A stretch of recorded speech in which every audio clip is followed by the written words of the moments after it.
ಓಂ ಶ್ರೀ ಗುರು ಬಸವೇಶ್ವರಾಯ ನಮಃ. ಜಗಜ್ಯೋತಿ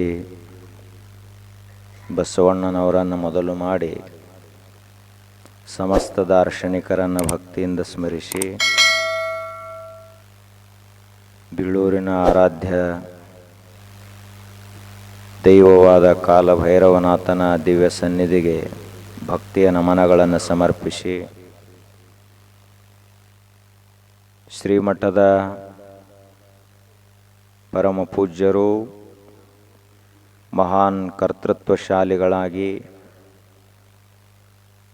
ಶಿವಯೋಗೀಶ್ವರರೆನಿಸಿ ಆಧ್ಯಾತ್ಮಿಕ ಜಗತ್ತಿನ ದಿಗ್ಗಜರಾಗಿ ಮೆರೆದ ಪರಮ ಪೂಜನೀಯ ಶ್ರೀಮನ್ ನಿರಂಜನ ಪ್ರಣವ ಸ್ವರೂಪಿ ರಾಜಯೋಗಿ ಗುರುಬಸವ ಮಹಾಶಿವಯೋಗಿಗಳನ್ನು ಭಕ್ತಿಯಿಂದ ಸ್ಮರಿಸಿ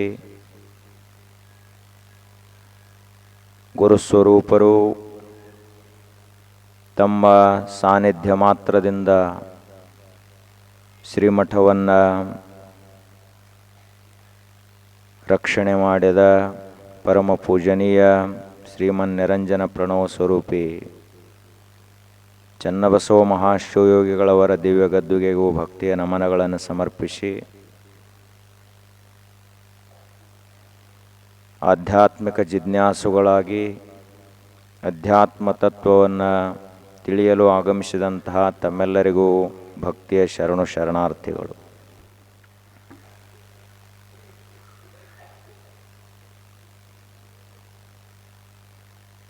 ರಹಸ್ಯಪೂರ್ಣವಾದಂತಹ ಜಗತ್ತಿನಲ್ಲಿ ಮನುಷ್ಯ ಹುಟ್ಟುತ್ತಾನ. ಹುಟ್ಟಿದಾಗ ನಮಗೇನೂ ಗೊತ್ತಿರುವುದಿಲ್ಲ. ಹುಟ್ಟಿದ ನಂತರದಲ್ಲಿ ನಾವೆಲ್ಲರೂ ಸುತ್ತಮುತ್ತಲಿರುವಂತಹ ಪರಿಸರದಲ್ಲಿ ಇದನ್ನು ನೋಡ್ತಾ ಕೇಳ್ತಾ ಈ ಪ್ರಕೃತಿಯ ಬದಲಾವಣೆಗಳನ್ನು ಅನುಭವಿಸ್ತಾ ಕಲಿತಾ ಹೋಗ್ತೀವಿ. ಕೊನೆಗೆ ಕಲ್ಕೋತ ಹೆಂಗೆ ನಾವು ಬದುಕಬೇಕು ಅಂತ ಕಲಿತೀವಿ. ಇಂತಹ ರಹಸ್ಯಪೂರ್ಣವಾದ ಜಗತ್ತಿನಲ್ಲಿ ತಿಳ್ಕೊಂಡು ಬದುಕುವುದು ಬಹಳ ಕಷ್ಟ. ಯಾಕೆ ಅಂದರೆ ಇಲ್ಲಿ ಯಾವುದೂ ತಾನಾಗಿ ಹೇಳುವುದೇ ಇಲ್ಲ. ಒಂದು ಕಲ್ಲದ ಅಂದ್ರೆ ಆ ಕಲ್ಲು ತಾನಾಗೆ ಎಂದೂ ಮಾತಾಡೋದಿಲ್ಲ. ಅದರೊಳಗೆ ಏನೈತೆ ಅಂಥೇಳಿ ನಮಗೆ ಮೇಲ್ನೋಟಕ್ಕೆ ಗೊತ್ತನ ಆಗೋದಿಲ್ಲ. ಯಾವಾಗ ಒಬ್ಬ ಮನುಷ್ಯ ಈ ಕಲ್ಲಿನಿಂದ ನನಗೇನು ಉಪಯೋಗದ ಅಂತ ವಿಚಾರ ಮಾಡಿದ, ಅವನೇ ಒಬ್ಬ ವಿಜ್ಞಾನಿಯಾದ. ಆ ಕಲ್ಲನ್ನು ನನ್ನ ಅನುಕೂಲಕ್ಕೆ ತಕ್ಕಂಗೆ ಹೆಂಗೆ ಬಳಸ್ಕೋಬೇಕು. ಎಂದು ಭೂಮಿ ಹುಟ್ಟದಲ್ಲ ಅಂದಿನಿಂದ ಕಲ್ಲುಗಳಿಗೆ ಭೂಮಿ ಮೇಲೆ ಅದಾವ. ಅಂದಿನಿಂದ 200-300 ಕೋಟಿ ವರ್ಷಗಳಿಂದ ಈ ಜಗತ್ತಿನಲ್ಲಿ ಪ್ರಾಣಿಗಳು ಬಂದು ಅವು ಕೂಡ ಇಲ್ಲಿ ಕಲ್ಲು ನೋಡ್ತಾವೆ, ತಿರುಗಾಡ್ತಾವೆ. ಯಾವ ಒಂದು ಪ್ರಾಣಿ ಸಹಿತ ಕಲ್ಲು ತಂದು ಒಂದರ ಮೇಲೆ ಒಂದು ಮನೆ ಕಟ್ಕೊಂಡು ಒಂದೂ ಇಲ್ಲ. ಅಲ್ಲೇ ತಿರುಗಾಡ್ತಾವೆ, ಮಾಡ್ತಾವೆ, ಹೋಗಿಬಿಡ್ತಾವೆ. ಆದರೆ ಮನುಷ್ಯ ಬಂದ, ಇದರಲ್ಲಿಯೂ ಬುದ್ಧಿವಂತನಾದ ಮನುಷ್ಯ ಬಂದ. ಅವ ಬಂದು ವಿಚಾರ ಮಾಡಿದ, ಏನಿದು, ಇದನ್ನು ಹೆಂಗೆ ಉಪಯೋಗ ತಕ್ಕೊಳ್ಳೋಕೆ ಸಾಧ್ಯದ ಅಂಥೇಳಿ ಒಂದರ ಮ್ಯಾಲ ಒಂದು ಇಟ್ಕೋತು ಆದ. ಮ್ಯಾಲೊಂದು ತುಸು ಜಗಳ ಇಂಥ ಕಟ್ಟಿಗೆ ತಂದು ಹೋಗದ. ಒಂದು ಚಪ್ಪರ, ಒಂದು ಮನೆ ತಯಾರಾಯಿತು. ಅದೇ ರೀತಿಯಾಗಿ ಇದೇನು ಹುಲ್ಲು ಕಡ್ಡಿ ಅಂತ ಎಲ್ಲ ಪ್ರಾಣಿಗಳು ಹಂಗೆ ಹೋಗಿದ್ದು. ಆದರೆ ಮನುಷ್ಯ ಅದೇ ಹುಲ್ಲು ಕಡ್ಡಿಯನ್ನು ತಗೊಂಡು ಅದರಲ್ಲಿ ಬೆಳೆಯುವಂಥ ಭತ್ತದ ಕಾಳು ತಗೊಂಡು ಮತ್ತೆ ಹೊಳ್ಳಿ ಭೂಮಿಯಲ್ಲಿ ಬಿತ್ತಿದ. ಇಡೀ ಜಗತ್ತನ್ನೇ ಸಲುಹುವಂಥ ಅನ್ನವಾಗಿ ಪರಿಣಮಿಸಿತು ಒಂದು ಹುಲ್ಲು ಕಡ್ಡಿಯಿಂದ ಬೆಳೆದ ಧಾನ್ಯ. ಗೋಧಿ ಒಂದು ಹುಲ್ಲ, ಜ್ವಾಳ ಒಂದು ಹುಲ್ಲ, ಅದೇ ರೀತಿಯಾಗಿ ನಾವು ಏನೇನೇ ಕಾಳುಗಳನ್ನು ತಿಂತೀವಲ್ಲ ಎಲ್ಲ ಇವು ಕಸ ಒಂದು ರೀತಿ ಒಳಗೆ, ಹೆಸರ ಒಂದು ರೀತಿ ಕಸ, ಅಲಸಂದಿ ಕಡ್ಲಿ ಆಗಲಿ ಇವೆಲ್ಲ ಭೂಮಿಯಲ್ಲಿ ಹಂಗೆ ಬೆಳೀತಿದ್ದು ಮೊದಲು. ಯಾರೂ ಅವುಗಳನ್ನು ಒತ್ತಾಟಿಗೆ ಬೆಳೆಸ್ತಾ ಇರಲಿಲ್ಲ. ಯಾವಾಗ ಬುದ್ಧಿವಂತನಾದ ಮನುಷ್ಯ ಅವುಗಳ ಉಪಯೋಗ ತಿಳ್ಕೊಂಡು ಹೊಳ್ಳಿ ಬಿತ್ತಿ ಬೆಳೆಯಲಕ್ಕೆ ಚಾಲೂ ಮಾಡಿದಲ್ಲ, ಅವಾಗ ಇವನಿಗೆ ಅದರ ಲಾಭ ಗೊತ್ತಾಯಿತು. ರಹಸ್ಯಪೂರ್ಣವಾದ ಜಗತ್ತನ್ನು ಬಿಡಿಸಿ ಅರ್ಥ ಮಾಡಿಕೊಂಡು ನಮಗೆ ಅನುಕೂಲಕ್ಕೆ ತಕ್ಕಂಗೆ ನಾವು ಬಳಸಿದ್ದೀವಿ ಅಂದ್ರೆ ನಮ್ಮ ಜೀವನ ಚಲೋ ಆಗ್ತದೆ. ಇಂತಹ ಜಗತ್ತಿನೊಳಗೆ ನಾವು ಸಾಹಸಿಗಳಾಗಿ ಬದುಕಬೇಕಾಗ್ತದೆ.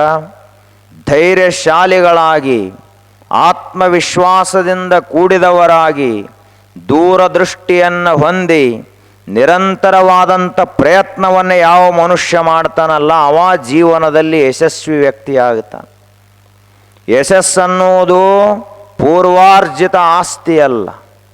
ಗೆಲುವು ವಿಜಯ ಅನ್ನೋದು ಯಾರ ಸ್ವಂತ ಮನೆಯ ಆಸ್ತಿ ಅಲ್ಲ.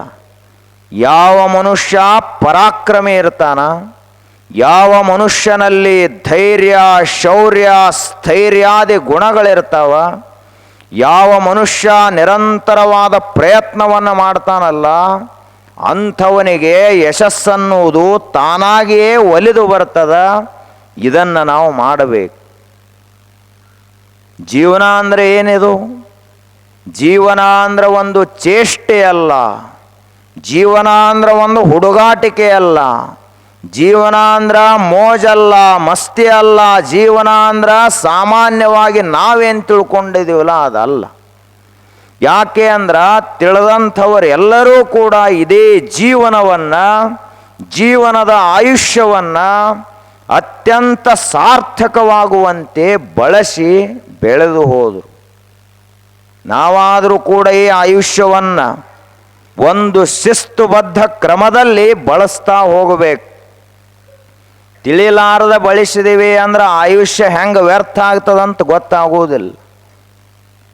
ಬರೇ ಒಂದು ತಪ್ಪ ಅಭ್ಯಾಸದಿಂದ ಮನುಷ್ಯ ತನ್ನ ಎಷ್ಟೋ ಆಯುಷ್ಯದ ಕಾಲಮಾನವನ್ನು ಕಳೆದುಕೊಳ್ತಾನೆ. ಈ ಜಗತ್ತಿನಲ್ಲಿ ಎಲ್ಲಕ್ಕಿಂತ ದೊಡ್ಡ ನಷ್ಟ, ದೊಡ್ಡ ಹಾನಿ, ದೊಡ್ಡ ಲಾಸ್ ಯಾವುದು ಅಂದ್ರೆ ಸಮಯ ಹೋಯಿತು ಅಂದ್ರೆ ದೊಡ್ಡ ಲಾಸ್. ಅತ್ಯಂತ ದೊಡ್ಡ ಹಾನಿ ಯಾವುದು ಅಂದ್ರೆ ನಮ್ಮ ಆಯುಷ್ಯ ಹೋಯ್ತಲ್ಲ ಅದೇ ದೊಡ್ಡ ಹಾನಿ. ದಿನಂಪ್ರತಿ ಮುಂಜಾನೆ ಸೂರ್ಯ ಉದಯ ಆದ ಬಳಿಕ ಹೇಳ್ತಿದ್ದ ಅಂದ್ರೆ ಅವನು ತನ್ನ ಆಯುಷ್ಯದಲ್ಲಿ 10 ವರ್ಷ ಹಂಗೆ ಕಳೆದು ಬಿಡ್ತಾನೆ. ಮುಂಜಾನೆ 7ಕ್ಕೆ 8ಕ್ಕೆ 7 ಮಂದಿ ಜಗತ್ತಿನಲ್ಲಿ ಅವರಷ್ಟು ಹಾನಿ ಮಾಡಿಕೊಂಡವರೇ ಯಾರೂ ಇಲ್ಲ. ಯಾಕೆ ಅಂದ್ರೆ ದಿನಂಪ್ರತಿಯಾಗಿ 2 ತಾಸು ಲಾಸ್ ಆಗಲಾಗ್ತೇವೆ. 4 ತಾಸು ಅವರು ದುಡಿಯುವಂಥ ಕ್ಷಣಗಳೇನದಾವು, ದುಡಿಯುವಂಥ ಒಂದು ತಾಸುಗಳೇನದಾವು ಅವು ನಷ್ಟವಾಗಿ ಹೊಂಟಾವು.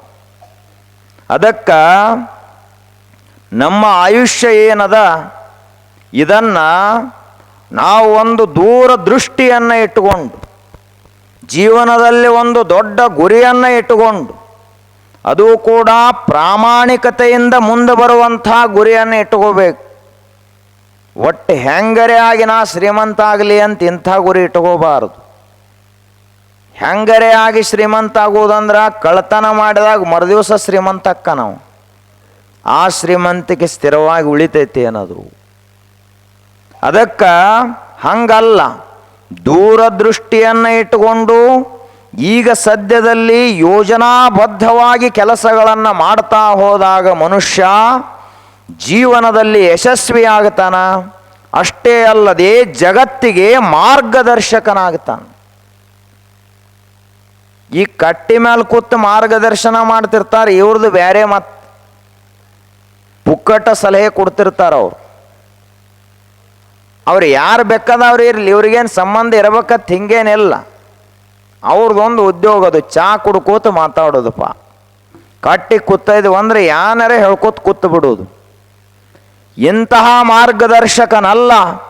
ಒಬ್ಬ ಮನುಷ್ಯ ಬಿದ್ದಾಗ ಅವನನ್ನು ಹೆಂಗೆ ಮ್ಯಾಲೆ ಎತ್ತಬೇಕು ಇದಕ್ಕೆ ಮಾರ್ಗದರ್ಶನ ಅಂತ ಕರೀತಾರೆ, ಮಾರ್ಗದರ್ಶಕ ಅಂತ ಕರೀತಾರೆ.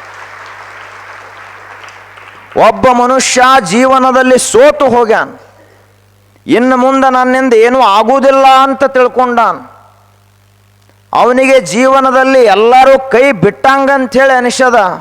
ಬಂಧು ಬಳಗ ಅವನ ಪಾಲಿಗೆ ಶೂನ್ಯವಾಗ್ಯದ. ಆರ್ಥಿಕವಾಗಿ ನಷ್ಟವನ್ನು ಅನುಭವಿಸಾನ. ಇಂತಹ ಪರಿಸ್ಥಿತಿಯಲ್ಲಿ ಆ ಮನುಷ್ಯನಿಗೆ ಮೇಲೆ ಎದ್ದು ಬರಲಿಕ್ಕೇನು ಸಲಹೆ ಕೊಡ್ತಾನಲ್ಲ, ಅದು ಒಬ್ಬ ಮನುಷ್ಯನ ಜೀವನಾನುಭವದಿಂದ ಬರುವಂತಹ ಪಾಠ. ಯಾವ ಮನುಷ್ಯ ಸ್ವತಃ ಪೆಟ್ಟು ತಿಂದಿರ್ತಾನಲ್ಲ, ಅವನೇ ಇನ್ನೊಬ್ಬರಿಗೆ ಹೇಳಲಿಕ್ಕೆ ಸಮರ್ಥ.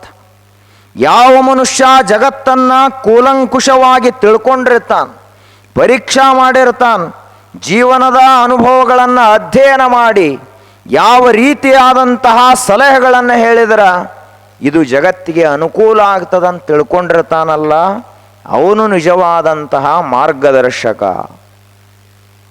ನಾವೆಲ್ಲರೂ ಬಹಳಷ್ಟು ಜನ ಮೊಟ್ಟ ಮೊದಲಂದ್ರೆ ನಮಗೆ ಗುರಿನೇ ಇರಂಗಿಲ್ಲ. ಮುಂದೆ ಗುರಿ ಅಂದ್ರೆ ಒಬ್ರು ಕಬ್ಬು ಹಚ್ಚಿರಂದ್ರೆ ನಾವು ಕಬ್ಬು ಹಚ್ಚವರು. ನಮಗೇನು ಸಂಬಂಧ ಇಲ್ಲ. ನಮ್ಮ ಹೊಲ ಅದು ಹೆಂಗೈತಿ ಗೊತ್ತಿಲ್ಲ. ನಮಗೆ ನೀರಾಗ ಕಬ್ಬಿಗೆ ಹೊಂದಂಗದಾವೋ ಇಲ್ಲೋ ಅದು ಗೊತ್ತಿಲ್ಲ. ಮಗ್ಗಲ್ ನಾವು 10 ಎಕರೆ ಹಚ್ಚಾನ, ನಾ 12 ಎಕರೆ ಹಚ್ಬೇಕಿಟ್ಟ ನಮ್ಮ ತಲೆಯಾಗ. ಒಟ್ಟು ನಮಗದು ಉಪಯೋಗ ಐತೋ ಇಲ್ಲೋ, ಭೂಮಿಗೆ ಹೊಂತೈತೋ ಇಲ್ಲೋ ಏನು ಸಂಬಂಧ ಇಲ್ಲ ನಮಗೆ. ನಮ್ಮ ಗುರಿ ಹೆಂಗೆ, ಅವು ಮಗ್ಗಲ್ ಮನ್ಯಾವ ಒಂದು ಚಲೋ 2 ಮಜಲು ಕಟ್ಟಿದ ಅಂದ್ರೆ ನಾವು 3 ಮಜಲು ಕಟ್ಟಬೇಕು. ಮನ್ಯಾಗ ಇರೋರು ಇವ್ರು ಇಬ್ಬರೇ ಇರ್ತಾರೆ, 3 ಮಜಲು ಕಟ್ಟಿ ಏನು ಮಾಡೋರು?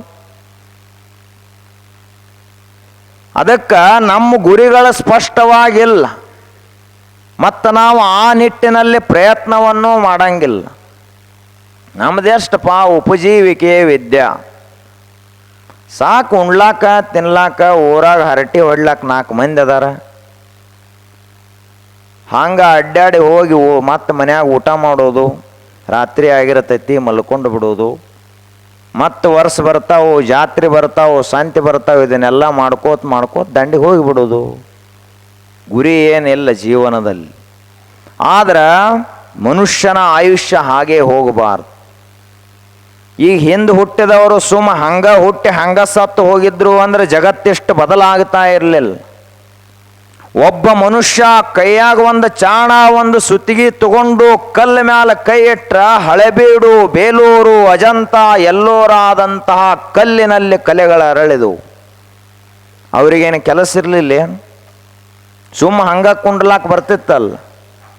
ಸರ್ಕಾರದ ಒಟ್ಟು ರೊಕ್ಕ ಬರ್ತಾವೆ. ಈಗ ಅವೇನೇನೋ ಮಾಡ್ಯಾರ. ಕರ್ನಾಟಕದಾಗ ಒಂದು ಯೋಜನಾ, ಮಹಾರಾಷ್ಟ್ರದಾಗ ಒಂದು ಯೋಜನಾ, ಬಿಹಾರದಾಗ ಒಂದು ಯೋಜನಾ. ಒಟ್ಟು ಕೈ ಕೆಸರು ಹತ್ತಬಾರದು, ನಿಮ್ಮ ಮನೆಗೆ ರೊಕ್ಕ ಬರಬೇಕು. ಸರ್ಕಾರ ಇವು ಕೆಲಸಗಳಿವು.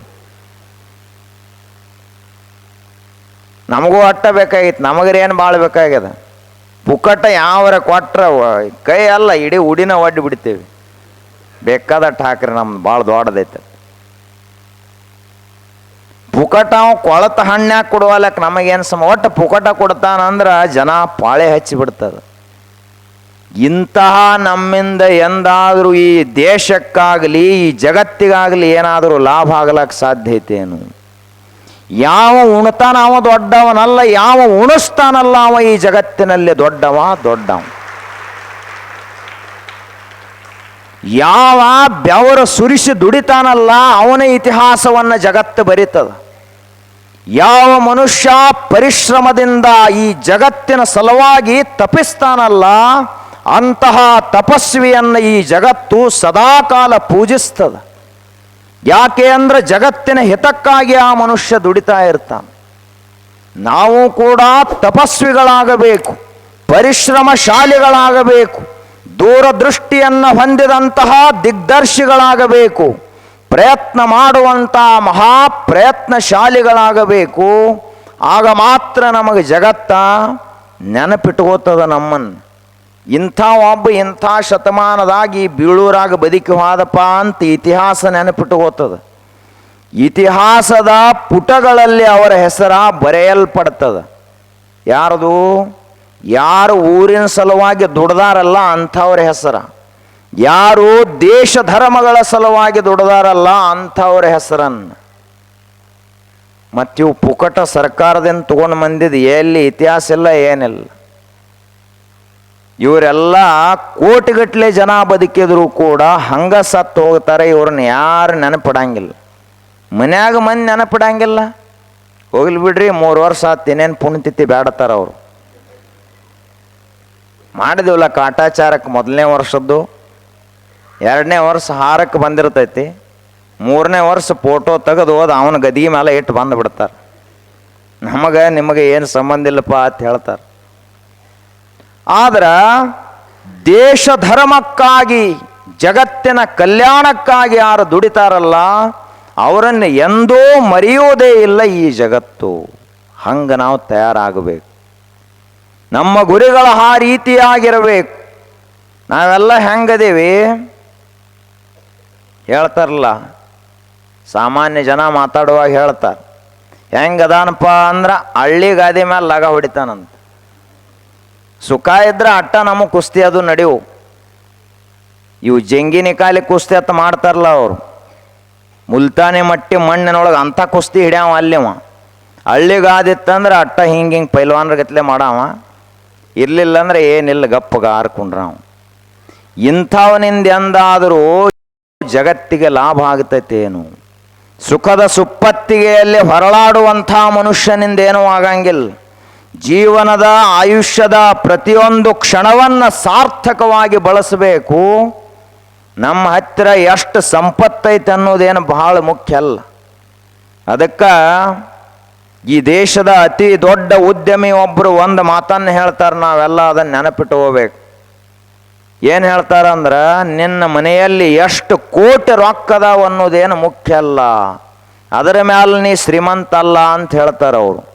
ಎದರ ಮ್ಯಾಲಿನಿಂದ ಶ್ರೀಮಂತ ಅಂದ್ರೆ, ನಿನ್ನ ರೊಕ್ಕ ನೀನು ಸ್ವಂತ ಎಷ್ಟು ದುಡಿತಿಲ್ಲ ಅದರ ಮ್ಯಾಲಿನಿಂದ ನಿನ್ನ ಶ್ರೀಮಂತಿಕೆ ಹೊರತು ಮನ್ಯಾಗ ಎಷ್ಟು ಹೊಟ್ಟೈತೆ ಅನ್ನೋದ್ರ ಮ್ಯಾಲೆ ನಿನ್ನ ಶ್ರೀಮಂತಿಕೆ ಅಲ್ಲ ಅಂತ ಹೇಳ್ತಾರೆ ಅವರು.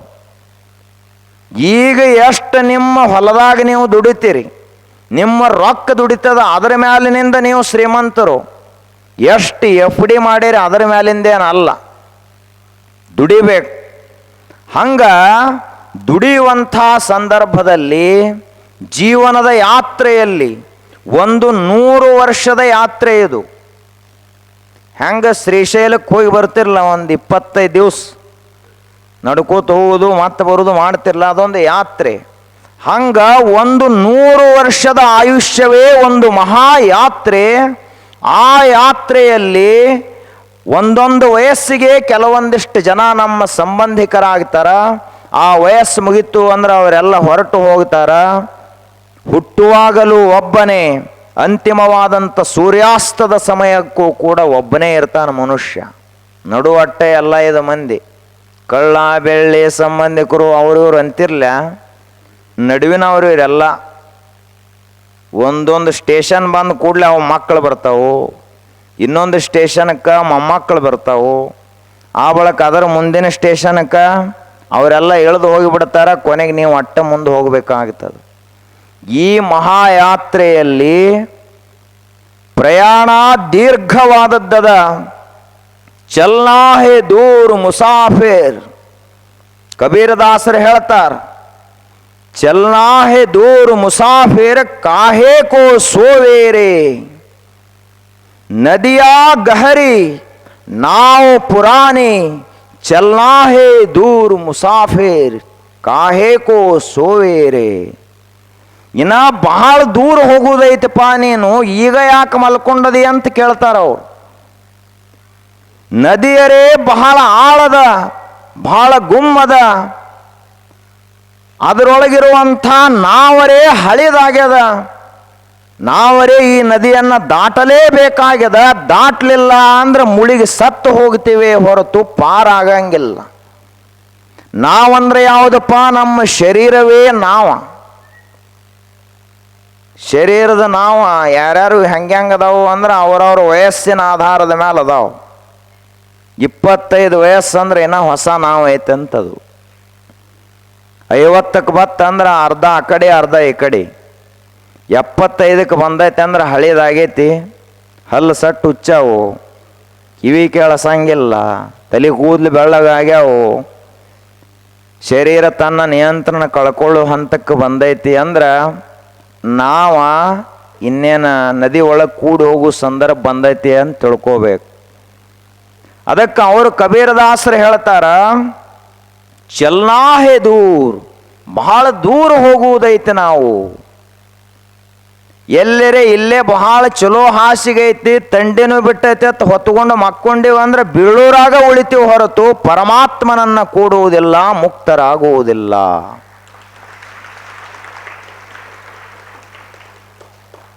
ಮುಂಜಾನೆ ಎದ್ದು ಕೂಡಲೇ ದ್ರಾಕ್ಷಿ ಪಡ ನೋಡ್ಕೋತ ಸಂಜೆ ತಕ ಎಟ್ಟು ಮಾಡ್ರಿ ಏನು ಹೊಡೆದದ್ದ ಔಷಧ, ಕೆಲಸ ಮಾಡಿದ್ದು. ಅದನ್ನು ಬಿಟ್ಟು ಒಂದು ಹೊರಗೆ ವಿಚಾರ ಮಾಡಲಿಲ್ಲ. ಜೀವನ ಅಂದರೆ ಏನು, ಬರೀ ದ್ರಾಕ್ಷಿಗೆ ಔಷಧ ಹೊಡಿ ಸಲುವಾಗಿ ಬಂದತಿ ಏನದು? ಹೊಡೀರಿ ಬ್ಯಾಡ ಅನ್ನಂಗಿಲ್ಲ, ಕೆಲಸ ಮಾಡ್ರಿ ಬ್ಯಾಡ ಅನ್ನಂಗಿಲ್ಲ. ಆದರೆ ನಮ್ಮ ಗುರಿ ಏನದ ಅನ್ನೋದು ಮರಿಲಾಕ್ ಹೋಗಬಾರ್ದು. ಜೀವನದಲ್ಲಿ ಅನೇಕ ಅಡಚಣೆಗಳು ಬರ್ತಾವೆ ಈ ಪ್ರಯಾಣದೊಳಗೆ. 100 ವರ್ಷದ ಆಯುಷ್ಯ ಏನ ಸುಖದ ಸುಪ್ಪತ್ತಿಗೆ ಮೇಲೆ ಹೋಗ್ತತಿ? ಯಾವಾಗ ಏನಾಗ್ತದಂತ ಹೇಳಕ್ಕೆ ಬರಂಗಿಲ್ಲ. ಯಾವಾಗ ನಮ್ಮನ್ನು ನಂಬಿದಂಥವರು ಹೊಳ್ಳೆ ನಮಗೆ ಮೋಸ ಮಾಡ್ತಾರ ಗೊತ್ತಿಲ್ಲ.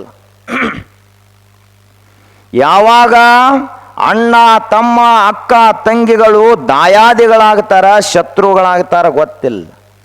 ತಂದೆ ತಾಯಿ ಯಾವಾಗ ದೂರ ಆಗ್ತಾರ ಗೊತ್ತಿಲ್ಲ. ಯಾವಾಗ ನಮ್ಮ ಸಂಪತ್ತು ನಮ್ಮ ಕೈ ಬಿಟ್ಟು ಹೋಗ್ತದೆ ಗೊತ್ತಿಲ್ಲ. ಯಾವಾಗ ಮಕ್ಕಳು ನಮ್ಮ ಶತ್ರುಗಳಾಗಿ ನಿಲ್ತಾರ ಗೊತ್ತಿಲ್ಲ. ಇಂಥದ್ರೊಳಗೆ ಅಡಚಣೆಗಳು ಎಡರು ತೊಡರುಗಳು ಬರ್ತಾವು. ಇದನ್ನೆಲ್ಲ ದಾಟಿ ಮನುಷ್ಯ ಮುಂದೆ ಹೋಗಬೇಕಾಗ್ತದೆ. ಯಾವ ಮನುಷ್ಯ ಮುಂದೆ ಬಹಳ ತೊಂದರೆ ಬಂತು ಅಂತ ಕೈ ಚೆಲ್ಲಿ ಕುಳಿತಲ ಅವ ಇಲ್ಲೇ ಉಳ್ದ, ಯಶಸ್ವಿ ಆಗಲಿಲ್ಲ. ಸೋಲಿನಿಂದ ಕಂಗೆಟ್ಟು ಇಲ್ಲೇ ಕುಳಿತಂತಹ ಮನುಷ್ಯ ಎಂದಿಗೂ ವಿಜಯ ಆಗಲಕ್ಕೆ ಸಾಧ್ಯನೇ ಇಲ್ಲ. ಸೋಲು ಅಂದ್ರೆ ನಾ ಸೋತನಿ ಅಂತ ಎಂದು ಒಪ್ಕೊಂಡಲ್ಲ ಇವ, ಅದು ನಿಜವಾದ ಸೋಲೇ ಹೊರತು ಹಿಂಗೆ ಸಾಮಾನ್ಯವಾಗಿ ಸೋತ್ರ ಅದು ಸೋಲಲ್ಲ. ಜೀವನದಲ್ಲಿ ಈಗ ಸ್ಪರ್ಧಾ ಇರ್ತದೆ, ಆಟ ಸ್ಪರ್ಧೆಗಳು ಎಲ್ಲ ಕ್ರೀಡಾಕೂಟಗಳು ಇರ್ತಾವ. ಅದರಲ್ಲಿ ನಾ ಸೋತನಿ ಅಂತ ಅವ ಮನಸಾಪೂರ್ವಕ ಒಪ್ಪಿದ ಅಂದ್ರೆ ಅವ ನಿಜವಾಗಿ ಸೋತಂಗ. ಆದರೆ ಯಾವ ಮನುಷ್ಯ ನಾನು ಗೆಲ್ಲುವವರೆಗೆ ನನಗೆ ಸೋಲೇ ಇಲ್ಲ ಅಂತ ತಿಳ್ಕೊಂಡು ನಿರಂತರ ಪ್ರಯತ್ನ ಮಾಡ್ತಾನಲ್ಲ, ಅವನಿಗೆ ಈ ಜಗತ್ತಿನಾಗ ಎಂದೂ ಸೋಲನ ಇಲ್ಲ. ನಾವೇನು ಮಾಡ್ತೀವಿ, ಸ್ವಲ್ಪ ಏನಾದರೂ ತೊಂದರೆ ಆಯಿತು ಅಂದ್ರೆ ನಾವು ಸೋತದೀವಿ ಅಂತ ಒಪ್ಕೋತೀವಿ. ಒಂದು ಸಣ್ಣ ಇರಿವಿ ಸೋಲು ಒಪ್ಕೊಳ್ಳೋದಿಲ್ಲ. ಪರೀಕ್ಷೆ ಮಾಡಿ ನೋಡ್ರಿ ನೀವು. ಒಂದು ಕಂಟೇರಿ ಬರ್ತೈತಿ, ಅದನ್ನು ಮುಂದೆ ಒಂದು ಸಕ್ಕರೆ ಹಳ್ಳ ಇಡ್ರಿ, ಅದ ಸಕ್ಕರೆ ತೊಗೊಳಕ್ಕೆ ಬರ್ತೈತಿ. ಅವಾಗ ಅದನ್ನು ಬಟ್ನಿಂದ ಆ ಕಡೆ ಹೊಡೀರಿ, ಮತ್ತೆ ಹೊಳೆ ಬರ್ತೈತಿ. ಅದು ಮತ್ತೊಂದು ಸಾರಿ ಹೊಡೀರಿ. ನೀವು 100 ಸಾರಿ ಹೊಡೆದ್ರೂ ಆ ಸಕ್ಕರೆ ಹಳ್ಳ ತೊಗೊಂಡು ಹೋಗಲಾರ್ದ ಬಿಡಂಗೆ ಇಲ್ಲ. ಅದು ಆ ಕಂಟೀರ್ ಬಿ ಜಾತಿ ಅವದನ್ನ ಅಂತೈತೆ. ಅದು ಮನುಷ್ಯರ ಜಾತಿ ಅವಲ್ಲ. ನನ್ನಲ್ಲಿ ಅಷ್ಟು ಛಲ ಐತಿ, ಹೋರಾಟದ ಮನೋಭಾವನೆ ಐತಿ. ನಾ ಬದುಕಬೇಕಾದ್ರೆ ಈ ಸಕ್ಕರೆ ಹಳ್ಳ ತಗೊಳ್ಳಾರ್ದ ನಾ ಬದುಕಲಕ್ಕೆ ಸಾಧ್ಯನೇ ಇಲ್ಲ ಅಂತ ಅದು ಛಲ ತೊಟ್ಟಿರ್ತೈತಿ. ಒಂದು ಇರುವಿಗೆ ಇಟ್ಟು ಸಿಟ್ಟೈತಿ, ಇಷ್ಟು ಛಲ ಐತಿ ಅಂದ ಬಳಿಕ 6 ಫೂಟಿನ ಮನುಷ್ಯ ಅದಾನವ. ನಿತ್ತ ಅಂದ್ರೆ ಬೆಳಕ ಗಾಳಿ ಏನೂ ಬರಂಗಿಲ್ಲ, ಅಟ್ಟು ದಾಡಿಸಿ ಮನುಷ್ಯ ಅದಾನ. ಇಷ್ಟಿದ್ದನು ಒಂದು ಇಲಿ ಹೋತಂದ್ರೆ ಅನ್ಸ್ಕೋತ ಕೂತ ಅಂದ್ರೆ ಇವನಿಂದ ಏನು ಮಾಡ್ಲಕ್ಕೆ ಸಾಧ್ಯ ಐತಿ? ಅದಕ್ಕೆ ಜೀವನದಲ್ಲಿ ಅಂಜಲಾಕ್ ಹೋಗಬಾರದು. ಸೋಲಾಯಿತು ಅಂಥೇಳಿ ಹಿಂದೆ ಸರಿಲಾಕ್ ಹೋಗಬಾರದು. ಪ್ರಯತ್ನವನ್ನು ಮಾಡಬೇಕು. ಚರೈವೇತಿ ಚರೈವೇತಿ ಯಹೀತು ಮಂತ್ರ ಹೇ ಅಪನ, ಶುಭಂಕರ ಮಂತ್ರ ಹೇ ಅಪನ. ವೇದದಲ್ಲಿ ಹೇಳ್ತಾರೆ ಈ ಮಂತ್ರವನ್ನು. ಚರೈವೇತಿ ಚರೈವೇತಿ, ನಿರಂತರವಾಗಿ ನಡೀತಾ ಹೋಗಬೇಕು, ಎಲ್ಲಿಯೂ ನಿಲ್ಲಬಾರದು. ನಹಿ ರುಕನ ನಹಿ ಥಕನ ನಹಿ ಜುಕನ, ಸಿರ್ಫ್ ಚಲ್ತೇ ರಹನಾ ಹೇ ಅಂತ ಹೇಳ್ತಾರೆ. ಎಲ್ಲಿಯೂ ಕೂಡ ಆಲಸ್ಯದಿಂದ ಕುಂಡ್ರಬಾರದು. ದಣಿವಾಗೈತಿ ಆಯಾಸ ಆಗೈತಿ ಅಂತ ಕುಂಡ್ರಲಾಕ್ ಹೋಗಬೇಡ. ನಹಿ ರುಕನ, ಎಲ್ಲಿಯೂ ನಿಲ್ಲಾಕ್ ಹೋಗಬೇಡ. ನಹಿ ಥಕನ ಆಲಸ್ಯ ಅಂಥೇಳಿ ಭಾಳ ದಣುವಾಗ್ಯದ ಅಂಥೇಳಿ ಎಲ್ಲರ ಕುಂಡ್ರಲಾಕ ಹೋಗಬೇಡ. ನಹಿ ಜುಕನ ಯಾರ ಅನ್ಯಾಯ ಮಾಡುವಂಥವ್ರದಾರ, ಪಾಪಿಷ್ಟರದಾರ, ಅಧರ್ಮದ ಕಾರ್ಯವನ್ನು ಮಾಡಂಥವ್ರದಾರ, ಅಂತಹ ದರ್ಪ ದಂಭಗಳಿಂದ ಕೂಡಿದಂತಹ ದುರಾತ್ಮರ ಎದುರಿಗೆ ನಿನ್ನ ತಲೆಯನ್ನು ಎಂದಿಗೂ ಬಗ್ಗಿಸ್ಲಾಕ ಹೋಗಬೇಡ. ನಹಿ ಜುಕನ, ಇದನ್ನು ನಾವು ಕಲಿಬೇಕು ಭಾರತೀಯರು. ನಮಗೇನಾಗೈತಿ ಅಂದ್ರೆ ಬರೀ ಯಾವರೇ ತುಸು ಬೆದರಿಕೆ ಹಾಕಿದ ಅಂದ್ರೆ ಅಂಜಿ ಓಡಿ ಹೋಗಿಬಿಡ್ತೀವಿ. ಆ ಬಳಿಕ ಯಾವರೇ ಬಡಿಗೆ ತಗೊಂಡು ಗಟ್ಟಿಯಾಗಿ ನಿಂತ ಅಂದ್ರೆ ಆಯ್ತು ಜಿ ಹುಜೂರ್ ಅಂತ ಸಲಾಮ್ ಹೊಡಿತೀವಿ. ಸಲಾಮು ಹೊಡೆದನ 1000 ವರ್ಷ ಭಾರತ ದೇಶವನ್ನು ವಿದೇಶದವರು ಆಳಿದರು. ನಾಚಿಕೆ ಬರಬೇಕು ನಮಗೆಲ್ಲ. ಯಾರು ಆಳಿದರು? ನಮ್ಮವರಲ್ಲ, ವಿದೇಶದವರು. ಹೊರಗಿನಿಂದ ಬಂದಂಥ 300 ಜನ 600 ಜನ ದರೋಡೆಕೋರರು ನಮ್ಮನ್ನು 1000 ವರ್ಷ ಆಳಿದರಂದ ಬಳಿಕ ನಮಗೊಂದು ತುಸು ಆದರೂ ಅದರ ಪ್ರಜ್ಞೆ ಐತೇನು? ಎದಕ್ಕೆ ಆಳಿದರವರು? ನಹಿ ಝುಕನ ಅನ್ನುವಂಥ ಪಾಠವನ್ನು ನಾವು ಕೇಳದೇ ಇರುವುದರಿಂದ, ಪರಿಪಾಲಿಸದೇ ಇರುವುದರಿಂದಾಗಿ ಕೆಲವೊಂದಿಷ್ಟು ಆಮಿಷಗಳನ್ನು ಒಡ್ಡಿ ನನ್ನ ಬೂಟ ಪಾಲಿಸ ಮಾಡಂತ ಅವರು ಹೇಳಿದರು. ನಮ್ಮ ದೇಶದ ಭ್ರಷ್ಟರು, ದೇಶದ್ರೋಹಿಗಳು ಅವರು ಬೂಟ ಪಾಲಿಸ ಮಾಡಿ ದೇಶವನ್ನು ಮಾರಿದರು. ವಿಚಾರ ಮಾಡಬೇಕು. ನಹಿ झुकना, झुकना है तो गुरुदेव के सामने झुकना है तो इस दुनिया का सबसे बड़ा भगवान के सामने झुकना है. नहीं दुरात्माओं के सामने इस सर को झुका देना है. ಯಾರು ದುರಾತ್ಮರದಾರ, ಯಾರ ಪಾಪಿಷ್ಟರದಾರ, ಅನ್ಯಾಯ ಮಾಡುವಂಥವರದಾರ, ಪರಕೀಯರದಾರಲ್ಲ, ಅವರು ಎದುರಾಗಿ ತಲೆಯನ್ನು ಎಂದಿಗೂ ಬಗ್ಗಿಸ್ಲಾಕ ಹೋಗಬಾರದು. ಛತ್ರಪತಿ ಸಿಡದ ನಿಂತ ನಾಯಕ ಮುಘಲರಿಗೆ, ಮುಸಲ್ಮಾನ ರಾಜರಿಗೆ ನಾಯಕ ತಲೆಯನ್ನು ಬಗ್ಗಿಸಲಿ ಅಂತ ಸಿಟ್ಟಿನಿಂದ ನಿಂತ ಇಡೀ ದಕ್ಷಿಣ ಭಾರತದಲ್ಲಿ ಹಿಂದವಿ ಸ್ವರಾಜ್ಯವನ್ನು ಕಟ್ಟಿ ತೋರಿಸಿದ ಒಬ್ಬ ಛತ್ರಪತಿ ಶಿವಾಜಿ. ಉತ್ತರ ಭಾರತದಲ್ಲಿ ಆಗಿ ಹೋದಂಥ ಪೃಥ್ವಿರಾಜ್ ಚೌಹಾಣ್ ತನ್ನ ತಲೆಯನ್ನ ಬಗ್ಗಿಸಲಿಲ್ಲ. ಗುರು ಇದ್ದ ಅಂದ್ರೆ ನೀ ಸಾಷ್ಟಾಂಗ ಹಾಕು ಗುರುವಿಗೆ. ಇಡೀ ಜಗತ್ತನ್ನು ಸೃಷ್ಟಿ ಮಾಡಿದ ಪರಮಾತ್ಮನಿಗೆ ಸಾಷ್ಟಾಂಗ ನಮಸ್ಕಾರ ಮಾಡು. ಮಾತೃದೇವೋ ಭವ, ಪಿತೃದೇವೋ ಭವ, ಆಚಾರ್ಯ ದೇವೋ ಭವ, ಅತಿಥಿ ದೇವೋ ಭವ. ತಂದೆ ತಾಯಿ ಗುರುಗಳು ಅತಿಥಿಗಳು ಹಿರಿಯರು ಜ್ಞಾನವೃದ್ಧರು ವಯೋವೃದ್ಧರಾದಂಥವರಿಗೆ ಸಾಷ್ಟಾಂಗ ನಮಸ್ಕಾರ ಮಾಡು, ತಪ್ಪಿಲ್ಲ. ಅದು ನಮ್ಮ ಶಿಷ್ಟಾಚಾರ, ಅದನ್ನು ನಮ್ಮ ಭಾರತೀಯ ಸಂಸ್ಕೃತಿ ಕಲಿಸಿಕೊಡುತ್ತದೆ. ಆದ್ರೆ ಯಾರು ನಮ್ಮ ದೇಶವನ್ನು ಆಳಬೇಕಂತೇಳಿ ಬಂದ್ರಲ್ಲ ಅಂಥವ್ರ ಎದುರಿಗೆ ಈ ತಲೆಯನ್ನು ಬಗ್ಗಿಸಿದ್ರ ನೀ ಸತ್ತು ಹೋಗಿದ್ದಿ ಅಂದ್ರೆ ಈ ಭೂಮಿಗೆ ಕಿಮ್ಮತ್ತಿತ್ತು. ನಿನ್ನಂಥ ಒಬ್ಬ ಹುಟ್ಟದೇ ಇದ್ರನ ಭಾರತ ಮಾತೆ ನಗುತ್ತಾ ಇದ್ಲು. ಆದರೆ ಒಬ್ಬ ಹೇಡಿಯಾಗಿ ಹುಟ್ಟಿ ದೇಶಕ್ಕಾಗಿ ದುಡಿಯದೆ ಈ ದೇಶದ ವಿರುದ್ಧವೇ ಕೆಲಸ ಮಾಡಿದೆ ಅಲ್ಲ ಅಂದ ಬಳಿಕ ಯಾಕೆ ಬದುಕಬೇಕು, ಯಾಕೆ ಈ ದೇಶದಾಗಿರಬೇಕು? ಮಂತ್ರ ಯಾವ್ದು ನಮ್ಮದು? ಚರೈವೇತಿ ಚರೈವೇತಿ, ನಿರಂತರವಾಗಿ ನಡೀತಾ ಹೋಗಬೇಕು. ನಹೇ ರುಕನ, ಎಲ್ಲಿಯೋ ನಿಲ್ಲಲಾಕ ಹೋಗಬೇಡ. ನಿನ್ನ ಅಪ್ಪ ಸತ್ತಾನಂಥೇಳಿ ನಿಲ್ಲಲಾಕ ಹೋಗಬೇಡ. ಸಾಯುವುದು ಜಗತ್ತಿನ ಸಹಜವಾದ ನಿಸರ್ಗದತ್ತವಾದ ನಿಯಮ. ಯಾರೂ ಕಾಯಮ್ಮಾಗಿ ಇರ್ಲಾಕ ಬಂದಿಲ್ಲ. ಏನ್ರಿ ಬಹಳ ಹಚ್ಕೊಂಡಿದ್ದೀವಿ, ನಮ್ಮ ಅವ್ವ ತೀರ್ಕೊಂಡ್ಲು ಅಂತ ನಿಲ್ಲಬೇಡ. ನಮ್ಮ ಅಪ್ಪ ತಿಳ್ಕೊಂಡ ಅಂಥೇಳಿ ನೀ ಹಿಡಿದ ಕೆಲಸ ನಿಲ್ಲಕ್ಕೆ ಹೋಗಬೇಡ, ನಿಲ್ಲಿಸ್ಲಾಕ ಹೋಗಬೇಡ. ನೀ ಏನು ಕೆಲಸ ಮಾಡೋದಿಲ್ಲ ಅದನ್ನು ಮಾಡ್ಕೋತಿರು. ಸಾಯವ್ರು ಸಾಯ್ತಾರ, ಹುಟ್ಟವ್ರು ಹುಟ್ಟುತ್ತಾರ. ನಿನ್ನ ಜೀವನದ ಯಾತ್ರೆಯನ್ನು ನೀನು ಮುಗಿಸಬೇಕಾಗಿದೆ ಹೊರತು ಮತ್ತೊಬ್ಬರಲ್ಲ. ನಾವು ಹಿಡಿದ ಮುಂಬ ನಾವು ದಾಂಡಿಗೆ ಹಚ್ಚಬೇಕು. ಈ ಕಸ ತೆಗಿಲಾಕ ಆಳುಗಳು ಹೋಗಿರ್ತಾವಲ್ಲ, ನಂದಟ್ಟು ಮುಂಬ ದಾಂಡಿಗೆ ಹಚ್ಚಂದ್ರೆ ಪಗಾರ ನೀ ತೊಗೊಂಡದಿ ನೀನು ಹಚ್ಚತ್ತಾರ ಅವರು. ಹಂಗೆ ಪಗಾರ ನಾವು ತೊಗೊಂಡದೇ ಒಂದು ಬಳಕ ನಾವು ದಾಂಡಿಗೆ ಹಚ್ಚಬೇಕಿದ್ದಾನೆ. ಯಾವನೋ ಬಂದ ನಮ್ಮ ಮಾನವ ಶರೀರದ ಮುಂಬ ದಾಂಡಿಗೆ ಹಚ್ಚಂಗಿಲ್ಲ. ಅದಕ್ಕೆ ನಹಿ ರುಕನ, ಎಲ್ಲಿಯೂ ನಿಲ್ಲಲಾಕ್ ಹೋಗಬೇಡ. ನಹಿ ಥಕನ ಅಂದ್ರೆ ಏನಪ್ಪ, ದಣು ಬಹಳ ಅದು ಅಂಥೇಳಿ ನಿಲ್ಲಕ್ಕೆ ಹೋಗಬೇಡ. ಕೆಲವೊಂದಿಷ್ಟು ಜನ ತುಸು ಕೆಲಸ ಮಾಡಿ ಭಾಳ ದಣು ಅದು ಅಂಥೇಳಿ ಮುಂದೆ ಕೆಲಸ ಮಾಡೋದ ಬಿಟ್ಟು ಬಿಡ್ತಾರೆ. ರಾತ್ರಿ ವಿಶ್ರಾಂತಿ ತಗೋಬಾರದಂತಲ್ಲ, ಆದ್ರೆ ನಿಂತಲ್ಲಿ ನಿಲ್ಲಲಾಕ್ ಹೋಗಬಾರದು. ಮರದಿವ್ಸ ಶಬ್ದ ಮತ್ತೆ ಹೊಳ್ಳಿ ಕೆಲಸ ಚಾಲೂ ಮಾಡಬೇಕು. ಚರೈವೇತಿ ಚರೈವೇತಿ, ಇದು ಮನುಷ್ಯನ ಜೀವನದ ಅತಿ ದೊಡ್ಡ ಮಂತ್ರ. ನಾವೇನು ಮಾಡ್ತೀವಿ, ತುಸು ಏನಾದರೂ ಅಡೆತಡೆಗಳು ಬಂದು ಅಂದ್ರೆ ಸಾಕಪ್ಪ ಅಂತ ನಿಲ್ಲಿಸಿಬಿಡ್ತೀವಿ. ಜೀವನದಲ್ಲಿ ಯಶಸ್ವಿಯಾದಂಥ ವ್ಯಕ್ತಿಗಳು ಯಾರೂ ನಿಂತಿಲ್ಲ. ಒಂದು ದೊಡ್ಡ ರಾಜ್ಯ ಇತ್ತು. ಆ ರಾಜ್ಯದಲ್ಲಿ ರಾಜ ತನ್ನ ಪ್ರಜೆಗಳು ಹೆಂಗದಾರಂತ ಪರೀಕ್ಷಾ ಮಾಡೋ ಸಲುವಾಗಿ ಒಂದು ದಿವಸ ಒಂದು ಯೋಜನೆ ಮಾಡಿದ.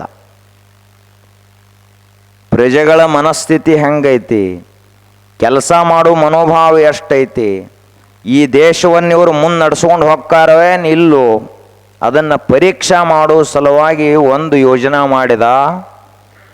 ಒಂದು ದಿನ ಭಾಳ ಜನ, ಇಡೀ ಊರಿನ ಜನ ಎಲ್ಲ ಹೋಗುವಂಥ ಒಂದು ರಸ್ತೆ ಇತ್ತದು. ಆ ಹಾದಿ ಮ್ಯಾಲ ಒಂದು ದೊಡ್ಡ ಬಂಡೆಗಲ್ಲ ತಂದು ಇಟ್ಟುಬಿಟ್ಟವ. ರಾಜ ಇಡಿಸಿದ. ಅದನ್ನು ಇಡಿಸಿ ಒಂದು ಗಿಡದ ಮರೆಯಲ್ಲಿ ಅವ ಕುಂತ್ಕೊಂಡ. ಆ ಬಳಿಕ ಮುಂಜಾನೆ ಎದ್ದು ಊರಾಗ ಚಾ ಕುಡಿಬೇಕತ್ತು ಮಂದಿ ಬರ್ಲಾತ್ತಿತ್ತದು. ಥಂಡಿ ಭಾಳ ಐತಿ, ನಡ್ರಿ ಹೋಗಿ ಚಾ ಕುಡಿನು ತುಸು ಮಂದಿ ಅದ ಹಾದಿಯಿಂದ ಬರ್ತಾ ಇದ್ರು. ದೊಡ್ಡ ಕಲ್ಲು ಹಾದ್ಯಾಗ ನೋಡಿ, ಏನಪ್ಪ ಏನು ಬಂತು ನಮ್ಮ ಹಣೆ ಬರಕ್ಕ ಅಂಥೇಳಿ ತಮ್ಮ ಹಣೆ ಬರಹವನ್ನೇ ಬೈಕೊಂಡು ಸೈಕಲ್ ಮೋಟ್ರಟ್ ಮಗ್ಗಲು ಹಾಸ್ಕೊಂಡು ಹೋಗಿಬಿಟ್ರು ಅವ್ರು. ಕಲ್ಲಿಗೆ ನಮಗೇನು ಸಂಬಂಧ ಐತಪ್ಪ ಅಂತ ಹೋದ್ರು. ಇನ್ನು ಕೆಲವೊಂದಿಷ್ಟು ಜನ ಹಂಗೆ ಬಂದರು. ಯಾವಾಗ ಕಲ್ಲು ಅಡ್ಡ ಬಂದೈತೆ ಅಂದ ಬಳಿಕ ನಾವು ಮುಂದೆ ಕನ್ಯಾ ನೋಡ್ಲಕ್ಕೆ ಹೋಗಂಗಿಲ್ಲ, ವರ ನೋಡ್ಲಕ್ಕೆ ಹೋಗಂಗಿಲ್ಲ. ಹೊಳ್ಳಿ ಮನೆಗೆ ಹೋಗಿಬಿಟ್ರಿ ಅವ್ರು. ಬೆಕ್ಕು ಬಂದ್ರನ ಹೊಳ್ಳಿ ತಿರುಗಿ ಹೋಗ್ತೈತಿ ಮಂದಿ. ಎಷ್ಟೋ ಅಡ್ಡ ಬೆಕ್ಕು ಬಂದಿರ್ತೈತಂದ್ರೆ ಇನ್ನೇನು ಮುಂದೆ ಚಲೋ ಆಗೋದಿಲ್ಲ ಅಂತ ತಿಳ್ಕೊಂಡು ಅಲ್ಲೇ ನಿರ್ಣಯ ಮಾಡೇ ಬಿಡ್ತಾರೆ ಅವರು. ಯಾವಾಗ ಬೆಕ್ಕು ಅಡ್ಡ ಬಂದೈತೆ ಅಂದ್ರೆ ಹೊಳ್ಳಿ ಮನೆಗೆ ನಡ್ರಿ ಇನ್ನು. ಅದು ಬೆಕ್ಕ ಇಲಿ ಹಿಡಿ ಸಲುವಾಗಿ ಅಡ್ಡ ಬಂದಿರ್ತೈತಿ, ನಿಮ್ಮ ಸಲುವಾಗಿ ಅಲ್ಲ. ಅದು ನೀವು ಯಾರಿದ್ದೀರ ಅದಕ್ಕೆ ಗೊತ್ತೇ ಇಲ್ಲ. ನೀವೇನು ತಿಳ್ಕೊತೀರಿ, ಇಲ್ಲ ನಮ್ಮ ಸಲುವಾಗಿ ಅಡ್ಡ ಬಂದೈತಿ. ಇನ್ನು ಕೆಲವೊಂದಿಷ್ಟು ಮಂದಿ ಬಂದರು, ಆ ದೊಡ್ಡ ಕಲ್ಲು ನೋಡಿದರು, ಸರ್ಕಾರಕ್ಕೆ ಬೈಲಕ್ಕೆ ಚಾಲೂ ಮಾಡಿದರು. ಏನು ನಮ್ಮ ರಾಜಾಗ ತಲೆ ಕೆಟ್ಟೈತಿ, ರಾಜನ ಬದಲಾಯಿಸ್ಬೇಕಾಗೈತಿ. ಭಾಳ ದಿವಸ ತದ ಕುರ್ಚಿ ಮೇಲೆ ಕೂತಾನ. ರಾಜಾಗ ಒಂದು ದೊಡ್ಡ ಬಂಡೆಗಲ್ ದಾರ್ಯಾಗ ಬಿದ್ದೈತೆ ಅಂದ್ರೆ ಗೊತ್ತಿಲ್ಲ ಹೋಗತ್ತೆ ಬೇಲಕ್ಕೆ ಚಾಲೂ ಮಾಡಿದರು. ನೀವು ಜತ್ತಿಗೆ ಹೋಗಾಗ ಬೇಯ್ತಿರಲ್ಲ, ಈಗ ಹೋಗಾಗ ಒಮ್ಮೆ ಬೇಯ್ತೀರಿ. ಏನು ತೆಗ್ಗು ಬಿದ್ದವು ಬೇಯ್ತಿರಲ್ಲ, ಹಂಗೆ ಅವರು ಬೇಯ್ತಿದ್ರು. ಬೇದರು ಎಷ್ಟು ಒಂದು ತಾಸೇನ 10 ತಾಸು ಬೇದ್ರೆ ಏನು ಸಂಬಂಧ ಐತೆ ಅವ್ರಿಗೆ? ಅವ್ರ ಗದ್ದೆ ಮ್ಯಾಲೆ ಕುಂತವ್ರಿಗೆ ಕಿವಿ ಕಿವುಡಾಗಿರ್ತಾವೆ. ಡಬಲ್ ಹತ್ತಿ ಹಳೆ ಹಾಕೊಂಡು ಕೂತಿರ್ತಾರೆ ಅವ್ರ ಕುರ್ಚಿ ಮ್ಯಾಲೆ. ನೀವೇನಂತೀರಿ ಕೇಳ್ಸಂಗೆ ಇಲ್ಲ ಅವ್ರಿಗೆ. 5 ವರ್ಷದ ತಕ 5 ವರ್ಷ ಆದ ಬಳಿಕ ಕೈ ಮುಕ್ಕೋತ ಬರ್ತಾರೆ ಮತ್ತು ನಿಮ್ಮ ಕಡೆನ. ಹಂಗೆ ಬೇದರು ಹೋದ್ರೆ ಅವ್ರು ಹಂಗೆ. ಆ ಬಳಿಕ ಸಂಜೆ ತಕ ಆತಿದ್ದು ಹಿಂಗೆ ನಡೀತು. ಬಂದವರೆಲ್ಲ ಬೇಯವರು ಹೋಗೋರು. ಸಂಜಿಕ ಒಬ್ಬ ಖರೇ ಒಕ್ಕಲಿಗ ಎತ್ತಿನ ಗಾಡಿ ಹೊಡ್ಕೊಂಡು ಹೊಂಟಿದ್ದವ ಮನೆಗೆ. ಮುಂಜಾನೆ ಸೂರ್ಯೋದಯಕ್ಕಿಂತ ಮೊದಲ ಹೊಲಕ್ಕೆ ಹೋಗಿದ್ದ. ಸೂರ್ಯಾಸ್ತದ ಸಮಯಕ್ಕೆ ತನ್ನ ಮನೆಗೆ ಹೊಂಟಿದ್ದ ಎತ್ತುಗಳು ಹೊಡ್ಕೊಂಡು, ಗಾಡಿ ತಗೊಂಡು. ದಾರಿಯಲ್ಲಿದೇನು ಬಂಡೆಗಲ್ಲು ಬಿದ್ದಿತ್ತ ನೋಡಿದ. ಗಾಡಿಯಿಂದ ಇಳ್ದವನ ಅದಕ್ಕೊಂದು ಹಗ್ಗ ಕಟ್ಟಿದ, ದೊಡ್ಡ ಹಗ್ಗ ಕಟ್ಟಿ ಅಲ್ಲೇ ಇದ್ದವ್ರನ್ನ ಒಂದಿಬ್ಬರನ್ನ ಕರೆದ. ಅವರು ಅಷ್ಟು ಕೈ ಹಚ್ಚಿದ್ರು. ಎತ್ತುಗಳಿಗೆ ಹಚ್ಚಿ ಅದನ್ನು ಬಂಡೆಗಲ್ಲನ್ನು ಜಗ್ಗಿಸಿ ರಸ್ತೆಯ ಪಕ್ಕದಲ್ಲಿ ಇಟ್ಟ. ರಸ್ತೆ ಎಲ್ಲ ಕುಲ್ಲಾತ್, ಹಾದಿ ಕುಲ್ಲಾತ್. ಆದ ಬಳಿಕ ಮತ್ತವ ಎತ್ತುಗಳು ಹೊಡ್ಕೊಂಡು ಹೋಗ್ಲಾಕ ಸಜ್ಜಾದ. ಹಿಂದಿದ್ದವರು ನೋಡಿದರು ಆ ಬಂಡೆಗಲ್ಲಿನ ಕೆಳಗ 1,000 ಬಂಗಾರದ ನಾಣ್ಯಗಳಿದ್ದಂಥ ಒಂದು ಹಂಡೆ ಇತ್ತು. ನಮಗೆ ಸಿಕ್ಕಿದ್ರೆ ಚಲೋ ಆಕ್ಕಿತ್ತೀರ ನೀವು? ಇದನ್ನ ಕಲ್ಲು ಸರಸುವಲೆ ಮಂದಿಗೆ ಬಂಡೆಗಲ್ಲ ಕಾಣಲಿಲ್ಲ. ಆ ಬಂಗಾರ ಕಂಡಿತು. ನನಗೆ ನಿನಗತ್ತ ಬಡದಾಡ್ಲಾಕ ಚಾಲೋ ಮಾಡಿದರು. ಬಂಗಾರ ಸಿಕ್ಕತ್ತೆ ಅಂದ್ರೆ ಕೇಳ್ಬೇಕನ್ರಿ. ಪುಕಟನ ಅಕ್ಕಿ ಕೊಡ್ತಾರಂದ್ರೆ ಬಡದಾಡ್ ರೇಷನ್ ತಗೋತತಿ ಮಂದಿ. ಇನ್ನು ಅಲ್ಲಿ ಕೇಳ್ಬೇಕೇನು? ನಾನೇ ಎಲ್ಲ ಚಾಲೋ ಮಾಡಿದರು. ಅವಾಗ ರಾಜ ಎದ್ದು ಬಂದು ಖಬರ್ದಾರ ತಂದವ, ಯಾರ್ಯಾರ ಕೈ ಹಚ್ಚಿರಂದ್ರೆ ನೋಡ್ರಿ ಜೈಲ್ನಾಗ ಹಾಕ್ತನಂದ. ಅವಾಗ ಯಾಕಂದ್ರೆ ಅವರು ಯಾಕಿಲ್ಲ ಏನಿಲ್ಲ, ಮುಂಜಾನದಿಂದ ಈ ಬಂಡೆಗಲ್ಲಿ ಇಡಿಸಿದವನ ನಾನು ಅದನ್ನು. ಎಷ್ಟು ನನ್ನ ದೇಶದ ಮೇಲೆ ನೀವು ಪ್ರೇಮ ಮಾಡ್ತೀರಿ, ಈ ದೇಶದ ಮೇಲೆ ಎಷ್ಟು ಶ್ರದ್ಧಾ ಅದಿರಿ ಅಂತ ಮಾಡುವ ಪರೀಕ್ಷೆ ಇದಂತ ಹೇಳಿದವು. ಅದಕ್ಕೆ ಯಾರು ಇದನ್ನು ಸರಿಸ್ತಾರಲ್ಲ ಅವರಿಗೆ ಈ 1,000 ಬಂಗಾರದ ನಾಣ್ಯಗಳನ್ನು ಕೊಡ್ತಕ್ಕದ್ದು ಅಂತ. ಯಾರು ಅವಾಗ ಸಹಾಯ ಮಾಡಿದ್ರು ಅವ್ರಿಗೊಂದು 500. ಯಾರು ಅದನ್ನು ಬಂಡೆಗಲ್ಲು ಸರಿಸ್ಲಾಕ ಪ್ರಯತ್ನ ಮಾಡಿದಲ್ಲ ಅಂಥ ರೈತಗ 500, ಅವ್ರಿಗೆ 500, ಅವ್ರಿಗೆ 500 ಕೊಟ್ಟು ಕಳಿಸದ. ಇದು ನೋಡ್ಲಕ್ಕೇನು ಬಂದಿತ್ತು, ನನಗೆ ಸಿಗ್ತೈತೆ ನಿನಗೆ ಸಿಗ್ತೈತೆ ಅಂಥೇಳಿ ಇವರಿಗೆ ಕೊಬ್ಬರಿ ತಕ್ಕೊಂಡು ಕೊಬ್ಬರಿ ಪಟ್ಟೆಟ್ಟು ಉಳ್ದಿರ್ತೈತ್ಲ ಅದನ್ನು ಕೊಟ್ಟು ಕಳಿಸಿದ. ನಾವು ಹಿಂಗೆ ಒಂದು ಬಂಡೆಗಲ್ಲ ಅಡ್ಡ ಬಂತಂಥೇಳಿ ಎಷ್ಟೋ ಜನ ಹಿಂದೆ ಸರಿದು ಹೋದರು, ಅದನ್ನು ಬೈದು ಹೋದರು. ತಾವು ಮಾಡುವ ಕೆಲಸವನ್ನು ಮಾಡಲಿಲ್ಲಲ್ಲ. ಹಿಂಗಾಗಬಾರದು. ಜೀವನ ಅಂದರೆ ಏನದ ಅಂದ್ರೆ ಬರೇ ಮುಂದೆ ನೋಡಬೇಕು, ಸದ್ಯದಲ್ಲಿ ನಾವು ಮಾಡುವಂಥ ಕೆಲಸವನ್ನು ಮಾಡಬೇಕು. ಭಾಳ ಜನರಿಗೆ ಏನಾಗ್ತದಂದ್ರೆ ಜೀವನದಲ್ಲಿ ಏನೇನ್ರೆ ಕಾಡ್ಲಕ್ಕತ್ತವು. ಏನ್ರಿ ನಮಗೆ ಒಟ್ಟ ಕಾಡಾಟ ನಿಲ್ಲವಲ್ದು ಅಂತ ಹೇಳ್ತಾರೆ. ಏನು ಕಾಡ್ಲ ಹತ್ತೈತ್ರಿ?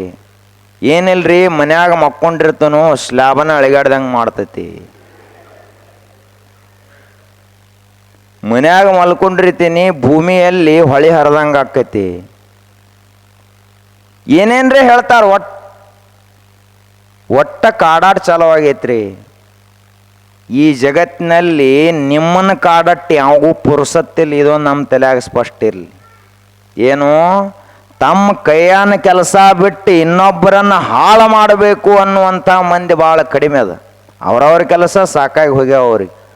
ಅವ್ರ ದ್ರಾಕ್ಷಿ ಭಾಗ್ಯನ ಔಷಧ ಹೊಡೆದಾಗವಲ್ದು. ಇನ್ನೆಲ್ಲಿ ನಿಮ್ಮ ದ್ರಾಕ್ಷಿ ಬೆಳಿಬಾರದು ಅಂತ ಚೇಡಿ ಮಾಡಿಸ್ಲಕ್ಕೆ ಹೋಗ್ತಾರ ಅವರು. ಏನೂ ಮಾಡಂಗಿಲ್ಲ. ನಮ್ಮ ಕಲ್ಪನಾ ಅದು, ನಮ್ಮ ಭ್ರಮ. ನಮ್ಮನ್ನು ಯಾರೋ ಕೆಡಿಸ್ಲಾಗ್ತಾರ. ನಮ್ಮ ಹೊಲದಾಗ ಬೆಳೆ ಬರಲಾರ್ದಂಗೆ ಯಾರೋ ಮಾಡಿಸ್ಯಾರ. ಈ ಜಗತ್ತಿನಲ್ಲಿ ದೇವರನ್ನಷ್ಟು ಬಿಟ್ಟರೆ ಯಾರಿಗೂ ಸಾಧ್ಯ ಇಲ್ಲ. ಇದು ಭೂಮ್ಯಾಗ ಬೀಜ ಒಗದ್ರಿ ಅಂದ್ರೆ ಬೇಕಾದಷ್ಟು ಚೇಡಿ ಮಾಡಿಸ್ಲಿ, ಆ ಜೋಳದ ಕಾಳು ಬೆಳೆದ ಬೆಳಿತೈತಿ. ಅದು ಒಗದ್ ನೋಡ್ರಿ ಬೇಕಾದ್ರೆ ನೀವು. ಭೂಮಿಗೆ ಮಾಡಿಸೋಷ್ಟು ಶಕ್ತಿಶಾಲಿ ಆದೇನೋ ಮಾಂತ್ರಿಕ. ಭೂಮಿ ಬೆಳೆಲಾರ್ದಂಗೆ ಮಾಡಬೇಕಂದ್ರೆ ಅವನು ಒಬ್ಬ ಸೃಷ್ಟಿಕರ್ತನೇ ಆದಲ್ಲ. ಅಂತಹ ಸಾಮರ್ಥ್ಯ ದೇವರನ್ನು ಬಿಟ್ಟರೆ ಯಾರಿಗೂ ಇಲ್ಲ. ಮಳೆ ತರಬೋ ಸಾಮರ್ಥ್ಯ ನಮಗೆ ಯಾರಿಗೂ ಇಲ್ಲ. ಭೂಮಿ ಬೆಳೆಲಾರ್ದಂಗೆ ಮಾಡುವಂಥ ಸಾಮರ್ಥ್ಯ ನಮಗೆ ಯಾರಿಗೂ ಇಲ್ಲ. ಆಕಳು ಹಿಂಡಲಾರ್ದಂಗೆ ಮಾಡುವಂಥ ಸಾಮರ್ಥ್ಯ ಮನುಷ್ಯರಿಗೆ ಇಲ್ಲವೇ ಇಲ್ಲ. ಸುಮ್ಮನೆ ನೀವು ಮೇವು ಹಾಕ್ರಿ, ಹಿಂಡಂಗೆ ಹಿಂಡತೈತೆ ಅದು. ಆದರೂ ಭಾಳ ಮಂದಿ ತಿಳ್ಕೊತಾರ, ಮೊನ್ನೆ ಆಯ್ತಾರ ಅಮಾಶೇನು ಬಂದು ಹೋತು, ಅವಾಗಿನಿಂದ ನಮ್ಮ ಎಮ್ಮೆ ಒಟ್ಟ ನಾವು ಬೇಕಾದಟ್ಟು ಹಿಂಡಿ ಇಟ್ಟರು ಹಿಂಡವಲ್ದಾಗೈತ್ರಿ. ತುಸು ಬ್ಯಾಸಿಗೆ ಅದು ಇತ್ತಂದ್ರೆ ಚಲೋ ತಂಗೆ ಮೇ ಅದು ತೊಳೆದು ಮಾಡೋದು ಮಾಡ್ರಿ ವ್ಯವಸ್ಥೆ, ತಾನ ಹಿಂಡತೈತಿ. ಅದಕ್ಕೆ ಯಾರು ಮಾಡಿಸ್ತಾರ? ನಿಸರ್ಗದತ್ತವಾದಂಥ ನಿಯಮಗಳನ್ನು ಯಾರೂ ಅಲುಗಾಡಿಸ್ಲಕ್ಕೆ ಸಾಧ್ಯ ಇಲ್ಲ. ಹಂಗೆ ಒಂದು ವೇಳೆ ಅಲುಗಾಡಿಸ್ಲಕ್ಕೆ ಶಕ್ಯ ಆಕಿತ್ತು ಅಂದ್ರೆ ಸೂರ್ಯನ ಹೊಂಡಬಾರ್ದು, ಹಂಗೆ ಮಾಡ್ತಿದ್ರು ಮಂದಿನೂ ಅಂಥದ್ದು ಐತಿ. ಮತ್ತು ನಮಗೆ ನಿದ್ದೆ ಭಾಳ ಬಂದೈತಿ, ಇವತ್ತು ಒಂದು ದಿವ್ಸ ಕತ್ಲಿನ ಇರಲಿ ಜಗತ್ತಂತ ಅನ್ನೋ ಮಂದಿನೂ ಐತಿ. ಹುಣಿವೆ ಯಾಕೆ ಬರ್ತೈತಿ? ನಮ್ಮ ಕಳ್ಳತನಕ್ಕೆ ತೊಂದರೆ ಆಕತಿ ಅಂತ ಅನ್ನೋ ಕಳ್ಳರು ಅದಾರ. ಮತ್ತು ಈ ನಮ್ದು ಏನೂ ಮಾತು ಕೇಳಂಗಿಲ್ಲ ಅಂದ್ರೂ ನಮ್ಮ ತಲೆಯಾಗ ಇಷ್ಟು ಭ್ರಮ ಐತಿ. ಇನ್ನು ಒಂದು ವೇಳೆ ಏನಾದರೂ ಈ ಜಗತ್ತು ನಮ್ಮ ಮಾತು ಕೇಳ್ತಿತ್ತು ಅಂದ್ರೆ ಇನ್ನೂ ಎಷ್ಟು ನಮ್ಮ ತಲೆ ಕೆಡ್ತಿತ್ತು. ಅದಕ್ಕೆ ಯಾರೂ ನಿಮ್ಮ ದ್ರಾಕ್ಷಿಗೆ ಮಾಡಿಸಂಗಿಲ್ಲ, ನಿಮ್ಮ ಎಮ್ಮಿಗೋಳಿಗೆ ಮಾಡಿಸಂಗಿಲ್ಲ, ನಿಮ್ಮ ಭೂಮಿಗೆ ಮಾಡಿಸಂಗಿಲ್ಲ, ನಿಮಗೆ ಮಾಡಿಸಂಗಿಲ್ಲ. ಅದು ನಮ್ಮ ಭ್ರಮ ಅಷ್ಟ. ಅವರು ಭಾಳ ಶಾಣೆ ಇರ್ತಾರ. ಕರಿದಾರ ಒಂದು ಲಿಂಬೆ ಹಣ್ಣ, ಒಂದು ಹಣ್ಣಾದ ಮೆಣಸಿಕಾಯಿ ಖರ್ಚು ಎಟ್ಟಾಕತ್ತಪ್ಪ ಅದಕ್ಕೆ 10 ರೂಪಾಯಿ ಖರ್ಚು ಅಟ್ಟು ಮಾಡಿ ತಂದು ಒಗೆದು ಹೋಗಿಬಿಡ್ತಾರೆ ಅವರು.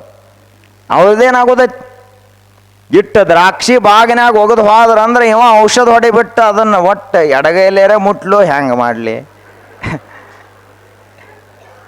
ತಗೊಂಬ ತಮ್ಮ ಹಳಿ ಪಾದರಕ್ಷೆ ಇದ್ರೆ ತಗೊಂಬ ನೋಡುನು, ಅದರಲ್ಲೇ ಸರಸುನು, ಹೊಸವಾದ್ರೆ ಮತ್ತೆ ಕೆಡ್ತೈತಿ ಅಂತ ತಿಳ್ಕೊಂಡು ಎಷ್ಟು ಭ್ರಮ ನಮಗೆ ತಲೆಯಾಗ. ಒಟ್ಟು ಶಂಕರಾಚಾರ್ಯರಿಗೆ ಯಾರೂ ಮಾಡ್ಸೋರು ಇರಲಿಲ್ಲ ಏನು? ಭಗವಾನ್ ಬುದ್ಧನಿಗೆ ಯಾರೂ ಮಾಡ್ಸೋರು ಗಂಟ ಬಿದ್ದಿದ್ದಿಲ್ಲ? ಬಸವಣ್ಣನವರಿಗೆ ಯಾರೂ ಮಾಡಿಸಲಿಲ್ಲ, ಅಕ್ಕ ಮಹಾದೇವಿಗೆ ಮಾಡಿಸಲಿಲ್ಲ, ಶಿವಾಜಿಗೆ ಮಾಡಿಸಲಿಲ್ಲ, ರಾಣಾ ಪ್ರತಾಪಗೆ ಮಾಡಿಸಲಿಲ್ಲ, ಇವ್ರು ಯಾರಿಗೂ ಮಾಡಿಸಲಿಲ್ಲ. ಮಾಡಿಸೋರೆಲ್ಲ ಒಟ್ಟು ನಮಗೆ ಬಂದು ಗಂಟೆ ಬಿದ್ದಾರ. ನಾವು ಭಾಳ ದೇರು ಶೂರು. ನಮ್ಮ ಕಲ್ಪನಾ ಎಷ್ಟದ ತಲೆಯಾಗ ಗದ್ಲಿದು. ಒಂದು ಲಿಂಬೆ ಹಣ್ಣು ಒಗೆದ್ರು ಅಂದ್ರೆ ನಾವು ಮುಂದೆ ಹೋಗುವುದನ್ನು ಬಿಟ್ಟು ಹೊಳ್ಳಿ ಮನೆ ಕಡೆ ಹೋಗ್ತೀವಿ ಅಂದ್ರೆ ಇಂಥ ನಮ್ಮಿಂದ ಏನು ಸಾಧ್ಯ ಆಗ್ತದೆ ಜಗತ್ತಿನಲ್ಲಿ? ಅದಕ್ಕೆ ದೊಡ್ಡ ಕೆಲಸ ಮಾಡುವಂಥ ಜನ ಯಾವಾಗಲೂ ವಿಶ್ವದತ್ತ ದೃಷ್ಟಿ ಇಟ್ಟು ಹೋಗ್ತಾರೆ ಹೊರತು ಏನೇ ಅಡೆತಡೆಗಳು ಬಂದರೂ ಕೂಡ ಅದನ್ನು ಎದುರಿಸ್ತಾ ಮುಂದೆ ಹೋಗಬೇಕು. ಒಂದು ರಾಕೆಟ್ ಹಿಂಗದನ್ನು ಅಗ್ನಿಸ್ಪರ್ಶ ಮಾಡಿದ್ರು ಅಂದ್ರೆ 9 ರಿಂದ 10 ಸೆಕೆಂಡಿನಲ್ಲಿ 200 ರಿಂದ 300 ಕಿಲೋಮೀಟರ್ ಈ ಗುರುತ್ವಾಕರ್ಷಣ ಶಕ್ತಿಯನ್ನು ದಾಟಿ ಹೋಗ್ತದ. ಅಂತಹ ಸಾಮರ್ಥ್ಯ ರಾಕೆಟ್ದಲ್ಲಿ ಇರ್ತದೆ. ಅದೇ ರೀತಿಯಾಗಿ ಒಂದು ನದಿ ಮುಂದೆ ಒಂದು ಗುಡ್ಡ ಬಂತು ಅಂತ ಅಲ್ಲೇ ನಿಲ್ಲಂಗಿಲ್ಲ. ಅದು ಮುಂದೆ ಗುಡ್ಡ ಬಂತು ಅಂದ್ರೆ ಗುಡ್ಡದ ಮಗಲಾಂದ ಹಾಸಿ ದಾರಿ ಮಾಡಿಕೊಂಡು ಮುಂದೆ ಹೋಗ್ತೈತಿ. ಮುಂದೆ ತಗ್ಗು ಬಂತು ಅಂದ್ರೆ ಕೆಳಗೆ ಜಿಗಿತದ. ಅದೇ ಒಂದು ಜಲಪಾತವಾಗಿ ವಿದ್ಯುತ್ ಶಕ್ತಿ ತಯಾರಾಗುವ ಕೇಂದ್ರವಾಗ್ತದೆ. ಏನೇ ಬಂದರೂ ಕೂಡ ಎಲ್ಲಿಯವರೆಗೆ ಸಮುದ್ರ ಬರಂಗಿಲ್ಲಲ್ಲ ಅಲ್ಲಿ ತಕ ನದಿ ಹರಿಯುವುದನ್ನು ನಿಲ್ಲಿಸಂಗಿಲ್ಲ. ನಾವೇನು ಮಾಡ್ತೀವಿ? ಒಂದು ತುಸು ಯಾರೇ ಬೇದರು ಅಂದ್ರೆ ಮನ್ಯಾಗ ಮೂಲ್ಯಾಗ ಅಳ್ಕೋತ ಕುಂಡಿರ್ತಾನೆ ಅವ. ಇಂಥವನಿಂದ ಏನು ಸಾಧ್ಯ ಆಗ್ತದ? ಬೇಯವ್ರು ಬೇಯಲಿ, ಬೇಯವ್ರ ಕೆಲಸ ಬೇಯೋದನ ಐತಿ, ನಿಂದ ಮಾಡುವಂಥವ್ರ ಕೆಲಸ ನಿಂದ ಮಾಡೋದನ ಐತಿ. ಆದ್ರೆ ನಮ್ಮ ಕೆಲಸ ಜಗತ್ತಿನಲ್ಲಿ ಏನಾದರೂ ಒಂದು ದೊಡ್ಡ ಕಾರ್ಯವನ್ನು ಮಾಡುವುದೈತಿ ಅಂತ ನಾವು ಹೋಗಬೇಕು. ಆವಾಗ ದೊಡ್ಡವರಾಗ್ತೀವಿ, ಆವಾಗ ನಮ್ಮನ್ನು ಜಗತ್ತ ನೆನಪಿಡುತ್ತದೆ. ಆದ್ರೆ ನಮಗೆ ಈ ಓಣ್ಯಾನ ಮಾತ ಸಂತ್ಯಾನ ಮಾತ ಇವ ತಲೆಯಾಗ ಬಹಳ ಉಳಿತಾವೆ. ಇತಿಹಾಸವನ್ನು ನಿರ್ಮಾಣ ಮಾಡಿದಂಥ ಮಹಾಪುರುಷರ ಮಾತುಗಳ ತಲೆಯಲ್ಲಿ ಉಳಿಯಂಗಿಲ್ಲ ನಮಗೆ. ಯಾರು ದೊಡ್ಡ ದೊಡ್ಡ ವ್ಯಕ್ತಿಗಳಾಗಿ ಹೋದ್ರಲ್ಲ ಅವ್ರ ಮಾತು ನೆನಪು ಉಳಿಯಂಗಿಲ್ಲ. ಓಣ್ಯಾಗ ಯಾರೇ ಏನರೇ ಅಂದ್ರೆ ಅದೊಂದು ಬ್ರಹ್ಮ ವಾಕ್ಯ ಹಣಿ ಮ್ಯಾಲ ಹಚ್ಕೊಂಡು ಅಡ್ಡಾಡ್ತಾನೆ ಊರು ತುಂಬ. ಇಂಥವ್ರು ನನಗೆ ಹಿಂಗಂದ್ರು, ಇಂಥವ್ರು ಹಿಂಗಂದ್ರು. ನಿನ್ನೆ ಹೆಂಗೆ ಕೆಡಬೇಕಂತ ಅವ್ರಿಗೆ ಸರಳ ಗೊತ್ತಿರ್ತೈತಿ ಉಪಾಯ. ಅದಕ್ಕೆ ಏನ್ರಿ ಒಂದು ಅಂದ್ಬಿಡ್ತಾರ ಅವ್ರು. ಇದಕ್ಕೆಲ್ಲ ತಲೆ ಕೆಡಿಸಿಕೊಂಡಂಥ ಮನುಷ್ಯ ದೊಡ್ಡವನಾಗುವುದಿಲ್ಲ. ಯಾರೇ ಏನರೇ ಅಂದರು, ಯಾರೇ ನಮಗೆ ಅಪಮಾನ ಮಾಡಿದರು, ಅಪಮಾನ ಮಾಡಿದ್ರೆ ಅದೊಂದು ನಮಗೆ ಸನ್ಮಾನ ಅಂತ ತಿಳ್ಕೋಬೇಕು. ಅಪಮಾನ ಮಾಡಿದಂಥ ಮನುಷ್ಯ ಹಂಗ ಕುಂಡಿರ್ತಾನ. ಅದರ ಸಿಟ್ಟು ಹಿಡಿದು ಬೆಳೆದಂಥ ಮನುಷ್ಯ ಬಹಳ ದೊಡ್ಡ ವ್ಯಕ್ತಿ ಆಗ್ತಾನೆ. ಚಾಣಕ್ಯನಿಗೂ ಅಪಮಾನ ಮಾಡಿದ ಧನನಂದ. ಆಚಾರ್ಯ ಚಾಣಕ್ಯ ಅಂತ ಈ ದೇಶವನ್ನು ಕಟ್ಟಿದಂಥ ಅತ್ಯಂತ ಪ್ರಬುದ್ಧ ವ್ಯಕ್ತಿ. ಇವತ್ತಿನವರೆಗೂ ಚಾಣಕ್ಯನಂತಹ ಒಂದು ಮೆದುಳು ಈ ದೇಶದಲ್ಲಿ ಹುಟ್ಟಿಲ್ಲ. ಅಂತಹ ಶಾರ್ಪ್, ಅಷ್ಟು ಹುಷಾರ, ಅಂತಹ ರಾಜನೀತಿಜ್ಞ, ಅರ್ಥಶಾಸ್ತ್ರಜ್ಞ, ಒಂದು ಸಾಮ್ರಾಜ್ಯವನ್ನೇ ಕಿತ್ತೊಗೆದು ಹೊಸ ಸಾಮ್ರಾಜ್ಯ ಕಟ್ಟಿದಂಥ ಧೀಮಂತ ಛಲಗಾರ ಚಾಣಕ್ಯ. ಆ ಚಾಣಕ್ಯ ಧನನಂದನ ಸಾಮ್ರಾಜ್ಯಕ್ಕೆ ಹೋದಾಗ ಧನನಂದ ಅವನ ಶಿಖಾ, ಬ್ರಾಹ್ಮಣರ ಶಿಖಾ ತಲೆ ಕೂದಲು ಇರ್ತದೆ ಹಿಂದೆ, ಆ ತಲೆ ಕೂದಲನ್ನು ಹಿಡಿದ ದ್ವಾರಪಾಲಕರ ಕಡೆಯಿಂದ ಹೊರಗೆ ಒಗಿಸಿದ ತನ್ನ ಅರಮನೆಯಿಂದ. ಇದು ಬಹಳ ದೊಡ್ಡ ಅಪಮಾನ. ಇದು ಒಬ್ಬ ಬ್ರಾಹ್ಮಣನ ಪ್ರಾಣ ಎಲ್ಲಿರ್ತದಂದ್ರೆ ತನ್ನ ಶಿಖಾದಲ್ಲಿರ್ತದ. ಆದ್ರೆ ಅವ ಎದ್ದು ನಿತ್ತ ಅಲ್ಲೇ ಒಂದು ಶಪಥವನ್ನು ಮಾಡಿದ ಆಚಾರ್ಯ ಚಾಣಕ್ಯ. ಏನು ಶಪಥ ಮಾಡಿದ ಅಂದ್ರ, ಯಾವ ದುರಹಂಕಾರದಿಂದಾಗಿ ನನ್ನ ಶಿಖೆಯನ್ನು ಹಿಡಿದು ನೀನು ಇವತ್ತು ಹೊರಗೆ ಒಗೆದಿದೆಯಲ್ಲ, ಇಂತಹ ಕೈಯಲ್ಲಿ ಈ ರಾಷ್ಟ್ರವನ್ನು ನಾನು ಇಡುವುದಿಲ್ಲ.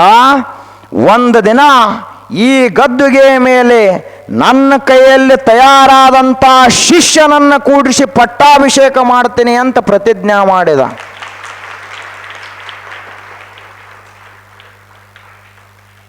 ಅವು ನಾಲ್ಕು ಬೈಲಕ್ಕೆ ಬರ್ತಿತ್ತಲ್ಲ ಆಚಾರ್ಯ ಚಾಣಕ್ಯನಿಗೆ, ಬೈಲಿಲ್ಲ. ಇಡೀ ಸಾಮ್ರಾಜ್ಯವನ್ನೇ ಕಿತ್ತು ಒಗದ. ಅಲ್ಲಿ ಯಾರನ್ನು ಕೂಡ್ರಿಸಿದ ಅಂದ್ರೆ ಚಂದ್ರಗುಪ್ತ ಮೌರ್ಯನನ್ನು ಕೂಡ್ರಿಸಿದ. ಅಪಮಾನ ಆದ್ರೆ ಅದಕ್ಕೆ ಬದಲಿ ಹಿಂಗೆ ತೀರ್ಸ್ಕೋಬೇಕು. ನಾವೇನು ಅಪಮಾನ ಆಯ್ತಂದ್ರೆ ನಾವು ಒಂದು 10 ಊರಾಗ ಬೇಕೋ ತಿರುಗಾಡ್ತೀವಿ ಅಷ್ಟ. ಭಾಳ ಹೆಚ್ಚಿಗೆ ಟೆನ್ಷನ್ ಆತಂದ್ರೆ ಐತಲ್ಲ ಉಪಾಯ, 2 ಬಾಟ್ಲಿ ಅನ್ನಲ್ಲಿ 3 ಬಾಟ್ಲಿ ಕೊಡೋದು, ಹೊಯ್ದಾಡ್ಕೋತ ಮನೆಗೆ ಹೋಗಿ ಮಕ್ಕೋತಂದ್ರೆ ಗಿರಾಕಿ ಮುಗಿತು ಕೆಲಸ. ಒಂದು ರೈತರ ಹೊಲ ಇತ್ತು. ರೈತರ ಹೊಲದಾಗ ಅನೇಕ ಪ್ರಾಣಿಗಳಿದ್ದು, ಅವನ ಹೊಲದಾಗ ಒಂದು ಹಾಳು ಬಾವಿ ಇತ್ತು. ಹಾಳು ಬಾವಿ ಅಂದರೆ ನೀರು ಇಲ್ಲ, ಏನೂ ಇಲ್ಲ, ಒಳಗೆ ಕಂಟೆ ಬೆಳೆದಿರ್ತಾವೆ, ಅದು ಹಾಳು ಬಾವಿ. ಅದನ್ನು ಹೇಳಬೇಕಾಗಿತ್ತು ನಾವು. ಯಾಕಂದರೆ ಎಲ್ಲ ಬೋರ್ವೆಲ್ದಾನ ಮಂದಿ ಬಂದೈತಿ, ಏನೋ ಗೊತ್ತೇ ಇಲ್ಲ ಹೊಸ ಮಂದಿ. ಇದಕ್ಕೆ ಬಾವಿ ಎತ್ತಾರತ್ತಮ್ಮ, ಇದಕ್ಕೆ ಎಮ್ಮೆ ಎತ್ತಾರ, ಇದಕ್ಕೆ ಆಕಳು, ಎಲ್ಲನೂ ಹೇಳಬೇಕು. ಹೇಳಿಲ್ಲ ಅಂದ್ರೆ ಏನು ಗೊತ್ತಾಗಂಗಿಲ್ಲ ಅವ್ರಿಗೆ. ಹಾಲು ಎಲ್ಲಿಂದ ಬರ್ತಾವ ಅಂದ್ರೆ ಪಾಕೆಟ್ದಂದು ಬರ್ತಾವ ಅಂತ ಹೇಳ್ತಾವೆ. ಇಂಥ ಹುಡುಗರು ಹುಟ್ಟ್ಯಾವ. ಮತ್ತೆಲ್ಲ ಹಾಳು ಬಾವಿ ಅಂದರೆ ಇದಕ್ಕೆ ತರತ್ ಹೇಳಬೇಕು ನಾವು. ಹಂಗೆ ಒಂದು ಹಾಳು ಬಾವಿ ಇತ್ತು, ನೀರಿಲ್ಲ ಏನಿಲ್ಲ, ಕಂಟೆ ಬೆಳೆದತ್ತು. ಅವಾಗ ಒಂದು ಕತ್ತಿ ಇತ್ತು, ವಯಸ್ಸಾಗಿತ್ತು ಅದಕ್ಕೆ. ಆದ ಬಳಿಕ ಆ ಕತ್ತಿ ದಾರಿ ಕಾಣಲಾರ್ದಕ್ಕೆ ಹೋಗಿ ಮೇಯ್ಕೋತ ಹಾಳು ಬಾವಿಯಾಗ ಬಿತ್ತು. ಯಾವುದು? ಕತ್ತಿ ಹೋಗಿ ಬಿತ್ತು. ಬಿದ್ದ ಬಳಿಕ ಒದರ್ಲಕ್ಕೆ ಚಾಲು ಮಾಡಿತದು, ಕಿರ್ಚಾಡ್ಲಿಕ್ಕೆ ಪ್ರಾರಂಭ ಮಾಡಿತು. ಅವಾಗ ಕತ್ತಿಗಳೆಲ್ಲ ಹತ್ತಿರದ ಒಂದು ಗ್ಯಾಂಗ, ಹತ್ತಿರದ ಒಂದು ಮಂಡಳಿ ಇತ್ತು, ಅವೆಲ್ಲ ಬಂದು ಮ್ಯಾಲ ಬಂದು ನೋಡಿದು, ಇಲ್ಲಾಕೆ ಬಿದ್ದದು ಅಂತ ಕೇಳಿದ್ವು. ಕಣ್ಣು ಕಾಣಲಾರ್ದಕ್ಕೆ ಬಿದ್ದನೇಳ ಅಂತ ಹೇಳ್ತಿದ್ವು. ವಯಸ್ಸಾಗಿತ್ತು. ಅವಾಗ ಅವು ಏನು ಸಹಾಯ ಮಾಡ್ತಾವ ಪಾಪ. ಅವು ಮ್ಯಾಲ ಇದು ಕೆಳಗ ಎಲ್ಲ ಅವು ನೋಡಿ ಮನೆಗೆ ಹೋದು. ಒಂದು 4 ಕಳ್ಳ ಬೇಳೆನೂ ಉಳ್ದು, ಒಟ್ಟು 4 ಅವಷ್ಟು ಉಳ್ದು. ಇದು ಹಂಗೆ ಒಳಗೆ ಬಿದ್ದಿತ್ತು. ಶ್ರೀಮಂತಗ ರೈತಗೆ ಸುದ್ದಿ ಹೋಗ್ತದು. ಹೋದ ಬಳಿಕ ರೈತಂದ, ಇದನ್ನೆಲ್ಲ ಕಂಟಿ ಕಡಿದು ಬಾವಿ ಸ್ವಚ್ಛ ಮಾಡಿ ಒಳಗಿನ ಕತ್ತಿ ಮ್ಯಾಲ ತಂದು ಖರ್ಚು ಭಾಳಕತ್ತಿ ಅಂದವ. ಅಲ್ಲೇ ಮಗ್ಗಲ ಕಲ್ಲು ಡಿಗ್ಗೈತಿ, ಹಾಳು ಮಣ್ಣಿಂದು ಅದೇನು ಕೆಸರು ಇರ್ತೈತಿ, ಆ ಗಾಳ ಏನೈತ್ಲ ಅದನ್ನ ಹೊಳ್ಳಿ ಮುಚ್ಚಿಬಿಡುನು, ಕತ್ತಿನೂ ಹೊಕ್ಕತ್ತಿ, ಬಾವಿನೂ ಸಾಪಕತ್ತಿ ಅಂದವ. ಮಾತಟ್ಟು ಹೊಲ ತಯಾರಾಕತ್ತಿ ಅಂದವ. ಆತ ಕೆಲಸ ಚಾಲೂ ಮಾಡಿದ್ರು, ಮುಚ್ಚಲಾಕ ಚಾಲೂ ಮಾಡಿದ್ರು. ಮೊದಲಿಗೆ ಅದೇನು ಗಾಳ ಮ್ಯಾಲ ಬೀಳ್ತಿತ್ತು, ಬಿದ್ದು ಕೂಡ್ಲೆ ಕತ್ತಿ ಗಾಬರಿ ಆತ ಕೆಳಗಿದ್ದದ್ದು. ಏನಪ್ಪ ನನ್ನ ಕೊಲ್ಲಾಕ ಉಪಾಯ ಮಾಡ್ಲತ್ತಾರ ಅಂತ ತಿಳ್ಕೊತದು. ಆ ಬಳಿಕ ಮುಂದೆ ತಲೆ ಓಡಿಸ್ತದು. ಸ್ವಲ್ಪ ಮಬ್ಬಿರ್ಲಿಲ್ಲ, ನಮಗತ್ಲೆ ಶೆಣೆ ಇತ್ತದು. ಅವಾಗ ಅದೇನು ಮಾಡಿತು, ಅದೇನು ಮ್ಯಾಲ ಗಾಳ ಕಸರ ಕಲ್ಲ ಒಗಿತಿದ್ರಲ್ಲ, ಈ ಕಡೆ ಒಗದ್ರಂದ್ರೆ ಆ ಕಡೆ ಬರೋದು, ಆ ಕಡೆ ಒಗದ್ರಂದ್ರೆ ಈ ಕಡೆ ಬರೋದು, ಮ್ಯಾಲೆ ಏರ್ಕೋತ ಬರ್ಲಾ ಹತ್ತದು. ಇವರು ಮುಚ್ಕೋತ ಬಂದರು, ಮ್ಯಾಲ ಬರೋದ್ರೊಳಗೆ ಕತ್ತಿ ಮ್ಯಾಲ ಬಂತು, ಜೀವಂತ ಐತೆ ಹೊರತು ಸತ್ತು ಹೋಗಲಿಲ್ಲ. ಇದನ್ನು ನಾವು ಕಲಿಬೇಕೆಲ್ಲರೂ. ಯಾರೇ ನಮಗೆ ಬೇಯ್ಬೇಕಂತ ಒಂದು ಬೇಗಳ ಒಗದ್ರಂದ್ರೆ ಅದನ್ನು ನಮ್ಮ ಮನೆಗೆ ಕಟ್ಟು ಕಲ್ಲು ಮಾಡ್ಕೋಬೇಕು ನಾವು.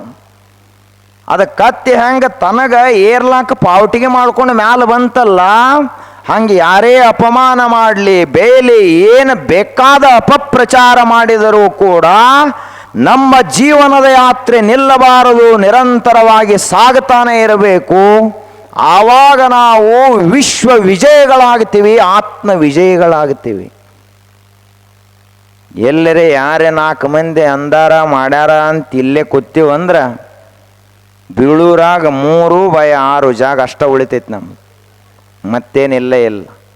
ಅದಕ್ಕೆ ಅಪಮಾನ, ಅಡಚಣೆಗಳು, ಅಡೆತಡೆಗಳು, ಬೈಗುಳಗಳು ಇವೆಲ್ಲ ಏನಿರ್ತಾವಲ್ಲ ಬಹಳ ಕ್ಷಣಿಕಿರ್ತಾವೆ. ಇನ್ನೂ ಒಂದು ಮಾತನ್ನು ಹೇಳ್ತಾರೆ ತಿಳಿದವರು, इतिहास के पन्नों में जिनको याद रखता है दुनिया, जो विजयी हुए हैं और जो हारे हैं, ಇವರಿಬ್ಬರನ್ನ ನೆನಪಿಡ್ತೈತಿ ಇತಿಹಾಸ. ಯಾರನ್ನ? ಯಾರು ಹೋರಾಟ ಮಾಡ್ತಾ ಮಾಡ್ತಾ ಯಶಸ್ವಿಗಳಾಗ್ಯಾರ ಅವರನ್ನು ನೆನಪಿಡ್ತೈತಿ. ಯಾರು ಹೋರಾಟ ಮಾಡ್ತಾ ಮಾಡ್ತಾ ಸೋತಾರಲ್ಲ ಅವರನ್ನು ನೆನಪಿಡ್ತೈತಿ. ಆದ್ರೆ ಯಾರ ಮಗ್ಗಲ್ ನಿತ್ತ ಬರೇ ಚೇಷ್ಟಾ ಮಾಡ್ಕೋತ ಹೋಗ್ಯಾರಲ್ಲ ಅವರನ್ನು ಈ ಜಗತ್ತ ನಿರ್ದಾಕ್ಷಿಣ್ಯವಾಗಿ ಮರೆತು ಬಿಡ್ತೈತಿ. ಆದ್ದರಿಂದ ನಾವು ಏನಾಗಬೇಕು? ಒಂದು ಗೆಲ್ಲವರೇ ಆಗಬೇಕು, ಸೋಲವರೇ ಆಗಬೇಕು. ನಾವೇನಾಗಿದ್ದೀವಿ ಈಗ? ಬರೇ ಮಗ್ಗಲ್ ನೆತ್ತ ತಂಪು ಸಪ್ ಕುಡಿಯೋರಾಗಿದ್ದೀವಿ.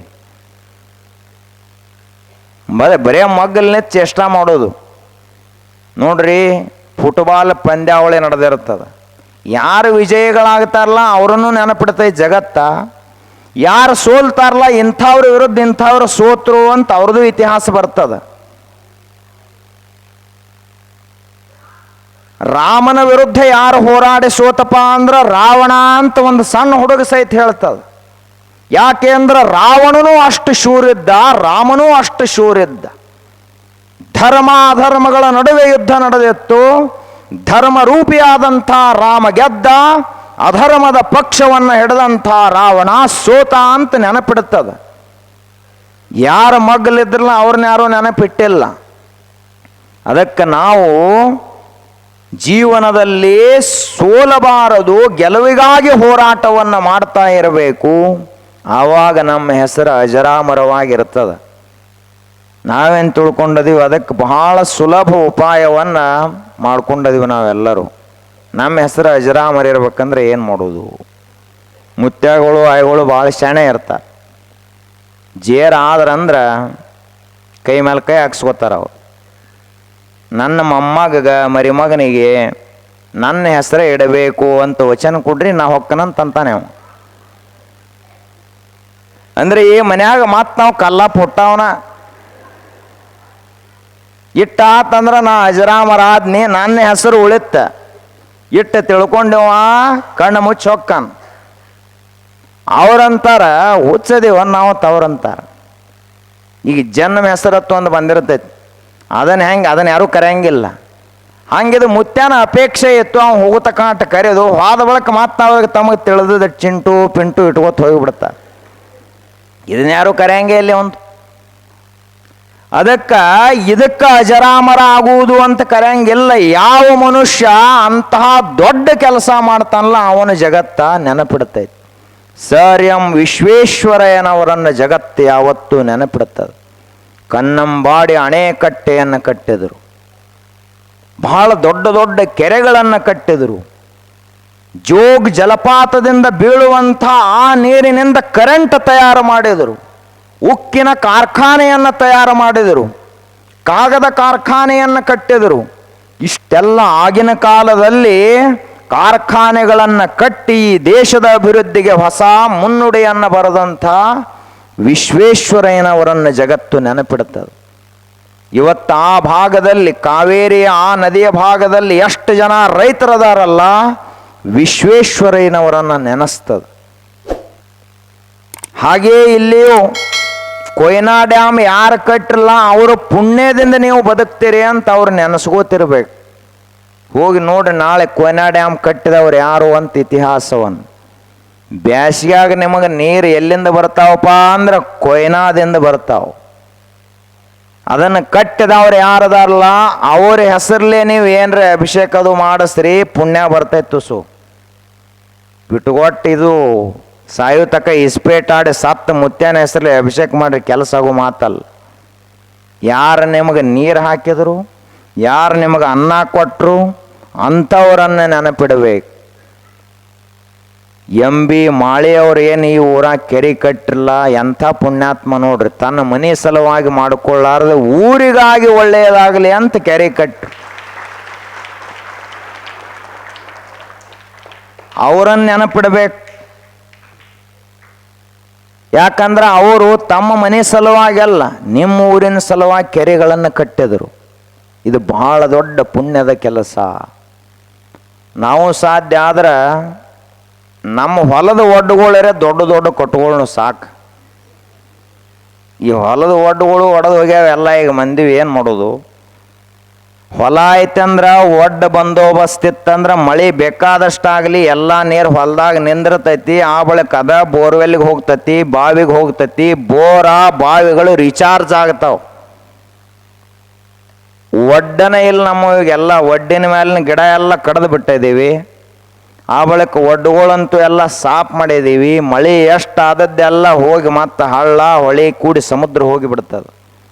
ಅದಕ್ಕೆ ಬಿದ್ದಂಥ ಮಳೆ ನೀರು ಭೂಮಿಯಲ್ಲಿ ಹಿಂಗಬೇಕಾದ್ರೆ ಒಡ್ಡುಗಳು ಬಂದೋಬಸ್ತ್ ಬೇಕು. ಅಂದರೆ ಏನರೇ ನಮ್ಮ ಎಲ್ಲ ಮುಂದೆ ಅಂತರ್ಜಲ ಹೆಚ್ಚಾಗತೈತಿ. ನಾವು ಬಹಳ ಚಲೋ ನಕ್ಕೋತ್ ಹೇಳ್ತೀವಿ, ಏನ 1000 ಫೂಟಿಗೆ ನೀರು ಹತ್ತು ಅಂತ ಹೇಳ್ತೀವಿ.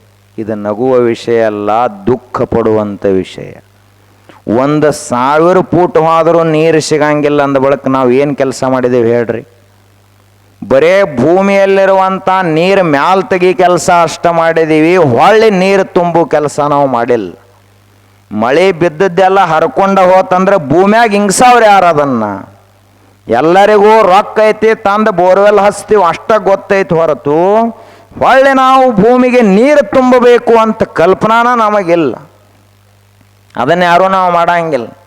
ಯಾರ್ಯಾರು ನಿಮ್ಮ ಬೋರ್ಗಳದಾವಲ್ಲ ಎಲ್ಲರೂ ರಿಚಾರ್ಜ್ ಮಾಡಿಸ್ರಿ. ಒಂದು ತುಸು ಉಸುಕ ಕಡಿ ಏನೇನೋ ಹಾಕಿ ರಿಚಾರ್ಜ್ ಮಾಡ್ತಾರ. ಮಳೆ ಆದ ಹೊಲ್ದ ನೀರೆಲ್ಲ ಅಲ್ಲಿ ಹೋಗಿ ಒಳಗೆ ಭೂಮಿಯಲ್ಲಿ ಹೋಯ್ತು ಅಂದ್ರೆ ಬೋರ್ವೆಲ್ಗಳು ರಿಚಾರ್ಜ್ ಆಗ್ತಾವೆ. ಇಟ್ಟರೆ ಲೋಕ ಕಲ್ಯಾಣ ಕೆಲಸ ಆಗಿಲ್ಲ ನಮ್ಮಿಂದ. ಬರೇ ಭೂಮಿಯಲ್ಲಿ ನಾವು ಏನೋ ನಿಧಿ ಇಟ್ಟಿದ್ದೀವಿ ಅನ್ನಂಗೆ ಬ್ಯಾಸಿಗೆ ಬಂತು ಅಂದ್ರೆ ಊರು ಬಿಟ್ಟು ಹೋಗಂಗೆ ಅಲ್ಲಿ 4 ಬೋರ್ ಗಾಡಿ ಸುತ್ತಾಡ್ತಾವೆ ಊರು ತುಂಬ. ಎಲ್ಲರೂ ದ್ರಾಕ್ಷಿ ದಾಳಂಬರಿಗಳು ಮತ್ತೇನು ಮಾಡ್ಬೇಕಿನ್ನು? ನೀರು ಬೇಕಾತಂದ್ರೆ 1000ಕ್ಕೆ 1200 ಹೊಡಿರಿ, 1400 ಹೊಡಿರಿ, ಒಟ್ಟು ಭೂಮಿಯಾಗ ನೀರು ತಗೊಂಡು ಬರಿ. ಅದಕ್ಕೆ ಹಿಂಗೆ ಮಾಡೋದು ಬೇಡ. ನಮ್ಮ ಪ್ರಪಂಚರೇ ನಾವು ಚಲೋ ತಂಗೆ ಕಳೆದು ಜಗತ್ತಿಗೆ ಒಳ್ಳೆಯ ಪ್ರಜೆಗಳಾಗಿ ಸದ್ಗೃಹಸ್ಥರಾಗಿ ಒಳ್ಳೆಯ ಮನುಷ್ಯರಾಗಿ ಬದುಕಿ ಹೋಗೋಣ. ನಮ್ಮ ಜೀವನದ ಪಯಣ ಅನಂತದೆಡೆಗೆ ನಿರಂತರವಾಗಿ ಸಾಗುತ್ತಾ ಇರಲಿ. ಎಲ್ಲಿಯೂ ನಿಲ್ಲದೆ ನಾವು ಮುಂದೆ ನಡೀತಾ ಇರೋಣ ಅಂತ ಹೇಳ್ತಾ